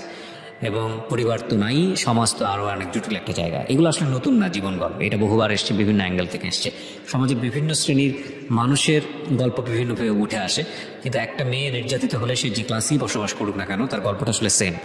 বলেন তারপরে যাই হোক ওখানে আসলাম, মা সবাই আমাকে ভয় পাচ্ছে, তো বড় হয়ে গেছি, টাকা পয়সা অনেক লাগবে, অনেক কিছু বিষয় আছে এখানে। তখন মা কি করলো, বলতেছে দরকার নাই। তখন আমার মার ফোনে আবার একজন ছেলে ফোন দেয়, তখন আরো বেশি কষ্ট লাগলো। আরে আমি তো মার বয়সের, এগুলো কাজ করার কথা আমার, আর এই কাজগুলো আমার মা করতেছে, খুব কষ্ট লাগছিল। লাগার পর আমার মা কি করলো, আমার মামির কাছে পাঠাই দিল, খিলগাঁও তালতলা, এখানে আবার আমার মামি থাকে, উনিও গার্মেন্টস করে, ওখানে পাঠাই দিল। দেওয়ার পরে ওখানে মামির কাছে আসলাম। আসার পরে মামির ওখানে আসলাম, মামিও মনে করেন চাকরি করে গার্মেন্টসের। আর ওই মামির মেয়ে, ছোট মেয়ে আছে, উনি আবার হচ্ছে ডাক্তারি চাকরি করে, কিন্তু ওরা একটু লুবি টাইপের। আমার মা আবার রিং দিছিল আমার কানের। আমি যখন আমার নিজের মার কাছে গেলাম ভাইয়া, তখন আমার মা রিং, নুপুর দিছিল, একটা আংটি, চেন, মানে আর কি জিনিস, স্বর্ণের জিনিস দিছিল। তখন এগুলো আর কি করলো, আমার মামি বিক্রি করলো। আমি তো গার্মেন্টসে চাকরি পাইতেছি না, তখন চাকরি হচ্ছে না। পরে কি করলো, আমার সাথে খুব ঝগড়াঝাটি হয়ে গেল, খুব অশান্তি শুরু হলো। অশান্তি হওয়ার পরে আমার মামাতো বোনটার কাছে গেলাম। আমার মামাতো বোনের বিয়ে হয়েছে আবার ওখানেই, ওনার মেয়ের। পরে ওনার কাছে গেলাম, যার পর ওনার শ্বশুর শাশুড়ি আমার খুব ভালোবাসলো, অনেক আদর টাদর করে। থাকার পরে ওখানে দেখা যায় 1 মাস থাকলাম। থাকার পরে আমার চাকরি হচ্ছে না, মামি কি খাওয়ায় না খাওয়ায়, এই এক কথায় 2 কথায় তার সাথে আমার খুব অশান্তি শুরু হয়ে গেল। আর একটা জিনিস, আমার মামা আসতো, আমার মামার আবার ছিল 2টা বউ, বড় বউ ছিল, উনি আবার ছোট বউ, আমি ছোট বউয়ের কাছে ছিলাম, ওখানে আসতো। তো আমি যে ভাগ্নি, তারা যে একটা ফিজিক্যাল রিলেশন হতো, এটা আমার খুব খারাপ লাগতো। আমি তো তাদের মেয়ের বয়সে আমার সামনে করতো, আমি তো বুঝতাম, হালকা পাতলা বুঝতাম, কিন্তু তারা বুঝতো না যে আমি তার ভাগ্নি বা তার ননদের মেয়ে। এগুলো আমি কি করতাম, আশেপাশে যে ভাড়াইটা ছিল তাদের কাছে বলতাম। তারা আবার কি করতো, অনেকে ভালো ছিল, অনেকে খারাপ ছিল। এটা নিয়ে আবার আমার মামির সাথে ঝগড়া হইতো। হওয়ার পরে 1 কথা 2 কথা আমার মামি আমাকে বলছে তুই চলে যা। তখন আমি চিন্তা করছি আমি কই চলে যাব। তখন আমি কি করলাম, ওই যে আমার যে মামাতো বোন আছে, ওর বাসা হচ্ছে আপনার মগবাজারে, ওই মগবাজারে ওর আবার শাশুড়ির বাসার পরের আরেকটা বাসা আছে। ওই আন্টিকে বললাম যে আন্টি এরকম এরকম ওখানে তো আমার হচ্ছে না, তা আপনি আমাকে এদিকে একটা মেস ভাড়া করে দেন, আমি যাই হোক যা বিক্রি করে হলেও দিব, আমার যা কাপড় চোপড় আছে বা যাই হোক মানুষের বাসায় কাজ করে হলেও থাকবো, কিন্তু ওখানে আমি থাকতে পারবো না। আর আমার মামির মানে কিছু রং ছিল। তারপরে যাই হোক এভাবে আমি ওখান থেকে ওখানে আরেকটা বাসায় আসলাম। আসার পরে ওখানে আর আমি কি বিদেশ যে মানুষ পাঠায়, বিদেশ বাসা পাইলাম। মামির বাসা থেকে আরেক মেসে আসলাম, ওই মহিলা আবার আমাকে নিবেন। ওখানে আমার মামাতো বোন আমাকে অনেক মারছিল, মারার পরে ওখানে আসলাম। আসার পরে আর কি যাই হোক ওখান থেকে আমি গার্মেন্টসের চাকরি পাইলাম। পাওয়ার পরে আবার আমি কি বিদেশে যে মহিলাদেরকে পাঠায় মেয়েদেরকে, তা আমি এতটা বুঝতাম না। পরে ওখান থেকে মানুষের খুঁজে পাইলাম যে মেয়েদেরকে বিদেশে পাঠায় আপনার ডান্সের জন্য। তো আমি আবার ডান্স পারি, তা আমি ভাবলাম যে আমি যেহেতু ডান্সে যাই দুবাইয়ে, তাহলে তো আমি ভালো টাকা ইনকাম করতে পারবো, আমি তো ডান্স পারি। পরে ওই বাসায়, আমি যে বাসা থেকে, ওই বাসায় আন্টি বলতেছে যে তুমি খারাপ জায়গায় যাবা, আমার বাসা থেকে এখনই চলে যাও, বের হয়ে যাও। তখন আমি আবার ওই কাজী ফারামে আলামিনের সাথে আমার সব বন্ধ হয়ে গেল। এই আপনি বর্তমানে আপনার হাজবেন্ডকে স্টুডিওতে আসছেন, ওনাকে বিয়ে করেছেন কত বছর যাবত? ওনার বিয়ে করে আমার 3 বছর হয়ে গেছে। 3 বছর হয়ে গেছে। এনার সঙ্গেও কি আপনার এই ভদ্রমহিলা যার গল্প বলছিলেন তিনি বিয়ে দিয়ে দেয়? হ্যাঁ, তিনি আমাকে বিয়ে দিয়ে দিয়েছে। তো ইনি বিয়ে দিয়ে দেয় এবং 3 বছর সংসার করছেন তার সঙ্গে। তিনি কি জানে, পুরো গল্পটা জানে আপনি আজকে যেটা বললেন এখানে? হ্যাঁ, সে পুরো আমার ইতিহাসটা জানে। আমি তাকে সম্পূর্ণ খুলে বলছি। আর সে আমার একটা কথার কারণে নাকি সে আমাকে বিয়ে করছে। সেটা কথা হচ্ছে আমার যে বিয়েটা, ভাই এখানে আরেকটু, তার সাথে যে আমার বিয়েটা হয়েছে, আমার ওই মামা শ্বশুর আমাকে দেখতে আসছিল, আমার হাজবেন্ড সহ দেখতে এসে আমার মামা শ্বশুর কথা উঠাইছে যে তোমার বাড়ি কই, কি কথার জন্য বিয়ে করেছে সেটা বলেন। আমি সেটা কি কথার জন্য, সেটা হচ্ছে সে চলে গেছে আমাকে দেখার পরে, সে চলে গেছে। যাওয়ার পরে সে বলতেছে হচ্ছে, আমি তাকে একটা মেসেজ করছি যে আমাকে কি আপনি ভুলে গেছেন। সে এই কথার কারণে নাকি আমাকে বিয়ে করছে, সে আমাকে অসহায় দেখে বিয়ে করছে। আপনার সব স্টোরি কি জানতো আগে, বিয়ের আগে যে ঘটনাগুলো ঘটেছে সেগুলো? তাকে আমি বিয়ের আগে সম্পূর্ণ বলছি যে আমি এরকম অবস্থা। আমার ওনার ফ্যামিলি আছে, ওনার বাবা মা সবাই জানে আপনার সম্পর্কে? না, ওরা কেউ জানে না। ছেলেটা কি করে আপনার হাজবেন্ড? আমার হাজবেন্ড হচ্ছে রিক্রুটিং এর মালিক। রিক্রুটিং বললে বিদেশে যে লোক পাঠায় উনি। আচ্ছা, তো এই 3 বছর যাবত সংসার করছেন আপনি, আপনার আগেও একটা বিয়ে ছিল সেটাও জানে। জি। তো সবকিছু মিলে কেমন আছেন আপনি? সবকিছু মিলে আমি মোটামুটি বেশি ভালো নেই। এই জন্যই আমি চাইছিলাম যে আমার হাজবেন্ডকেও আজকে আমি এখানে রাখতাম। কেন ভালো নেই? সে আমাকে এত কিছু থেকে বঞ্চিত কেন করছে? সে তো আমাকে অসহায় দেখে বিয়ে করছে। এত কিছু থেকে বঞ্চিত করছে বলে? এত কিছু থেকে আমি কি তার কাছে কি কোনো প্রাপ্য পাবো না? কি বঞ্চিত করেছে? সে আমাকে ঠিকভাবে দিচ্ছে না তেল সাবান। বিয়ের আগে প্রথমে, বিয়ের পরে সে আমাকে খুব ভালোবাসতো, তারপরে সে আর আমাকে ভালোবাসে না। কেন সে আমাকে ভালোবাসতে পারতেছে না? ভালোবাসে না বললে এভাবে বললে তো হবে না। আপনি তার সঙ্গে হ্যাপি না? জি না। খাবার দাবার ঠিক মতো দেয় না, ভরণ পোষণ ঠিক মতো দেয় না? খাবার দাবারটা সেভাবে ঠিকভাবে পাই, যেটা কিন্তু কাপড় চোপড় তেল সাবান এটা ঠিকভাবে পাই না। তার ভালোবাসাটা পাই না, এইসব সবই বাদ দিলাম। ভালোবাসা অন্য জিনিস, এটা পাবেন কিভাবে জানি না আমি, এটা নিয়ে আসলে এক্সপ্লেন করা এটা অন্য জিনিস। বাট আপনার ভরণ পোষণের জায়গা হাজবেন্ড হিসেবে এটা আসলে সে ঠিক মতো দেয় না, আপনি যেটা বলতে চাচ্ছেন। জি, এটা সে অন্য মেয়েদের সাথে কথা বলে, কেন সে এসব করে, কিসের জন্য করে, কেন? এটা অন্য ডাইমেনশন। আমি এই জায়গাটায় নাই বাজাই, আমি বরং আপনার হাজবেন্ড এতটুকু শুনলে হয়তো সে মন খারাপ করবে, তার সেই জায়গাটা থেকে আমি বরং এটা বলবো যে এগুলো না বলাটাই ভালো পাবলিকলি, কারণ যেহেতু আপনি এক্সিস্টিং তার সঙ্গে আছেন, এই বিষয়গুলো আপনাদের নিজেদের মধ্যে মিটিগেট করে ফেলাটা না। আমি এখানে আরেকটা কথা বলতে চাই যে আমি যেরকম ভাইয়া, আমি তো ভাইয়া সম্পূর্ণ কথা, আমি যেরকম আজকে পরিস্থিতিতে আছি, আমি শুধু একটা কথাই বলতে চাই যে আমি যে ভুলগুলো করছি, এই ভুলগুলো যাতে, ভুল কি এখানে? আমার এখানে অনেক ভুল আছে, আপনি আমাকে একটু সময় দেন। আপনার ভুলটা কি পড়েন? আপনি আমি এতক্ষণ ধরে আপনি বললেন, আমি তো ভুলই খুঁজে পাইনি আপনার। আমার ভুল হচ্ছে প্রথমত আমি যে আলামিনের সাথে সম্পর্কটা করছি, এটা প্রথমত ভুল। আমি ভালোভাবে যদি নিজের একটু চেষ্টা করতাম। আমি একটু শুনাই আপনাকে, এবার আপনি একটু মনোযোগ দিয়ে শুনেন, বলাটাই মুখ্য না, মূল বিষয়টা আসলে হলো আপনার গল্পটা উঠে আসছে। এই যে 1-1.5-2 ঘন্টা আপনি এখানে বললেন, মূল গল্পটা উঠে আসছে। একটা যেটা হচ্ছে আপনি একটা ভালো ফ্যামিলি পাননি, প্রথম সমস্যাই ছিল এটা। আপনি যদি একটা ভালো ফ্যামিলি পেতেন, আপনার যদি গাইড করার মতো মানুষ থাকতো, তাহলে আপনার জীবনটা অন্যরকম হতে পারতো। দুঃখজনক হলেও সত্য যে আপনি সেটা পান নাই। এরপরে এই যে অল্প বয়সে যে প্রেমের সম্পর্কে জড়িয়ে যাওয়া, বা একটা ছেলের সঙ্গে আপনি ঘর থেকে বের হলেন আসল মায়ের কাছে ফেরার জন্যে, এবং সেই আসল মাই আপনার আসল মায়ের ইন্টারেস্টিং দেখেন, ও সৎ মায়ের কাছে দিন যাবত থাকলো, কখনো সৎ মায়ের কাছে থাকতে পারলো না, ওর বাবার কাছে গেল, বাবার কাছে গিয়েও সেখানেও থাকতে পারলো না, আবার সৎ মায়ের কাছে আসলো, সৎ মায়ের কাছেও থাকতে পারলো না। তখন মনে হলো যে না, আসল মায়ের কাছে ফিরে যাবো, সেই জন্য সে একটা ছেলের হাত ধরে আসল মায়ের কাছে আসতে চাইলো। ওই ছেলে আবার তাকে ট্র্যাপে ফেলে বিয়ে করে ফেললো, বিয়ে করে ফেলে তারপরে শেষ পর্যন্ত ওখান থেকে সে ছাড়া পেলো, ছাড়া পেয়ে সে তারপরে গেল হলো আসল মায়ের কাছে। আসল মায়ের কাছে যাওয়ার পরে সেখানেও সে থাকতে পারলো না, দেখলো যে আসল মা তাকে রাখবে না কেসের ভয়, কারণ সে আরেকটা বিয়ে করার প্ল্যান করছে। সুতরাং এই পরিণত বয়সের একটা মেয়েকে দেশে কি করবে? সেখান থেকে সে আবার গার্মেন্টসে চলে আসলো, গার্মেন্টস চলে এসে একটা মানুষের সঙ্গে তার পরিচয় হলো। সেই মানুষের সঙ্গে পরিচয় হওয়ার পরে, একটু থামেন প্লিজ, একটু নিজেকে কন্ট্রোল করেন। সেই মানুষের সঙ্গে পরিচয় হওয়ার পরে সে আলটিমেটলি হলো একজনকে বিয়ে করলো। আপনার হাজবেন্ডকে আমি অবশ্যই ধন্যবাদ জানাবো যে এত কিছু জানার পরে সে আপনাকে রিসিভ করেছে। 8-10টা ছেলের মতো সে না, সেই জায়গা থেকে সে প্রশংসা পাওয়ার যোগ্য। ঠিক আছে, ওনার জীবনে ভয়ঙ্কর রকমভাবে কষ্ট আছে, এটা অস্বীকার করার কোনো উপায় নাই। তবে এটা ঠিক যে এত কিছুর পরেও মানুষ সার্ভাইভ করে সোসাইটিতে, ভয়ঙ্কর রকমভাবে আমাদের জীবনে ঘটনাগুলো ঘটে যায়। যদি নিদেন পক্ষেই বলেন যে আজকের এই গল্পে ওনার বলার ধরন, বা উনি যেভাবে বলেছে, বা আমাদের যেভাবে আমরা এখানে প্রেজেন্ট করেছি, সেখানে সেই অর্থে আপস অ্যান্ড ডাউনস নাই, সেই অর্থে ঢেউ নাই। কিন্তু আপনি যদি একটু ঠান্ডা মাথায় চিন্তা করে দেখেন, এই যে মেয়েটি বড় হয়েছে আমাদের সমাজে, সেই জায়গাটি থেকে কীরকম কষ্ট করে তাকে বড় হতে হয়েছে। আমাদের চারপাশে এরকম অসংখ্য মানুষ আছে যারা বিভিন্নভাবে বিভিন্ন কিছু থেকে বঞ্চিত। তবে এর থেকে বড় বঞ্চনা বোধহয় পৃথিবীতে আর কিছুই নেই, যার কোনো পরিবার নেই, থেকেও নেই। সুতরাং বাবা মায়ের সম্পর্কটা সন্তানের ক্ষেত্রে খুব গুরুত্বপূর্ণ, খুবই গুরুত্বপূর্ণ। আল্লাহ আমাদের সবাইকে, অন্তত বাবা যারা হয়েছি, মা যারা হয়েছি, তাদেরকে অন্তত এই জায়গাটাতে শক্ত থাকার, কোনো কম্প্রোমাইজ না করার তৌফিক দেখ, এই অর্থে যে সন্তানের যে প্রপার নিডসটা সে প্রাপ্তবয়স্ক হওয়া পর্যন্ত, সেটা যেন বাবা মা সঠিকভাবে পূরণ করতে পারে। এইটা যেন না দিয়ে কেউ যেন বাবা না হয়, কেউ যেন মা না হয়, কারণ এটা আসলে একটা সন্তানের জন্য ভয়ঙ্কর রকমভাবে কষ্ট। সেই সন্তানটা যেই লেভেলেই হোক না কেন, সে যদি একটা অ্যারিস্টোক্র্যাট সোসাইটিতে বড় হয়, কিংবা সে যদি একেবারে এই যে আজকের এই মেয়েটির মতো, এবার মতো একেবারে প্রান্তিক পর্যায়ে রিক্সাওয়ালার মেয়ে, সেই মেয়ে হয়, যেই হোক না কেন, দুটো লেভেলের কষ্টটা আসলে একই রকম। তো সেই জায়গাটা থেকে আমরা আপনাদের সবাইকে রিকোয়েস্ট করবো যে সন্তানের ব্যাপারটা যেন সবাই, ইনক্লুডিং মি, সবাই যেন আমরা যেন ঠিক মতো বুঝি। সো প্রিয় শ্রোতা, আজকের মতো আমরা এখানেই শেষ করছি। খুব স্বল্প সময়ে আমরা গল্পটা প্রচার করলাম। আপনারা জানেন যে ক্রিকেট বিশ্বকাপ শুরু হয়েছে, এবং সে কারণে আমাদের অনুষ্ঠানটি এখন থেকে প্রচারিত হচ্ছে প্রতি বুধবার রাত 12টায়, শ্রীকৃষ্ণ রাত 12টায়, এবং সে কারণে অনুষ্ঠানের ডিউরেশন একটু কমে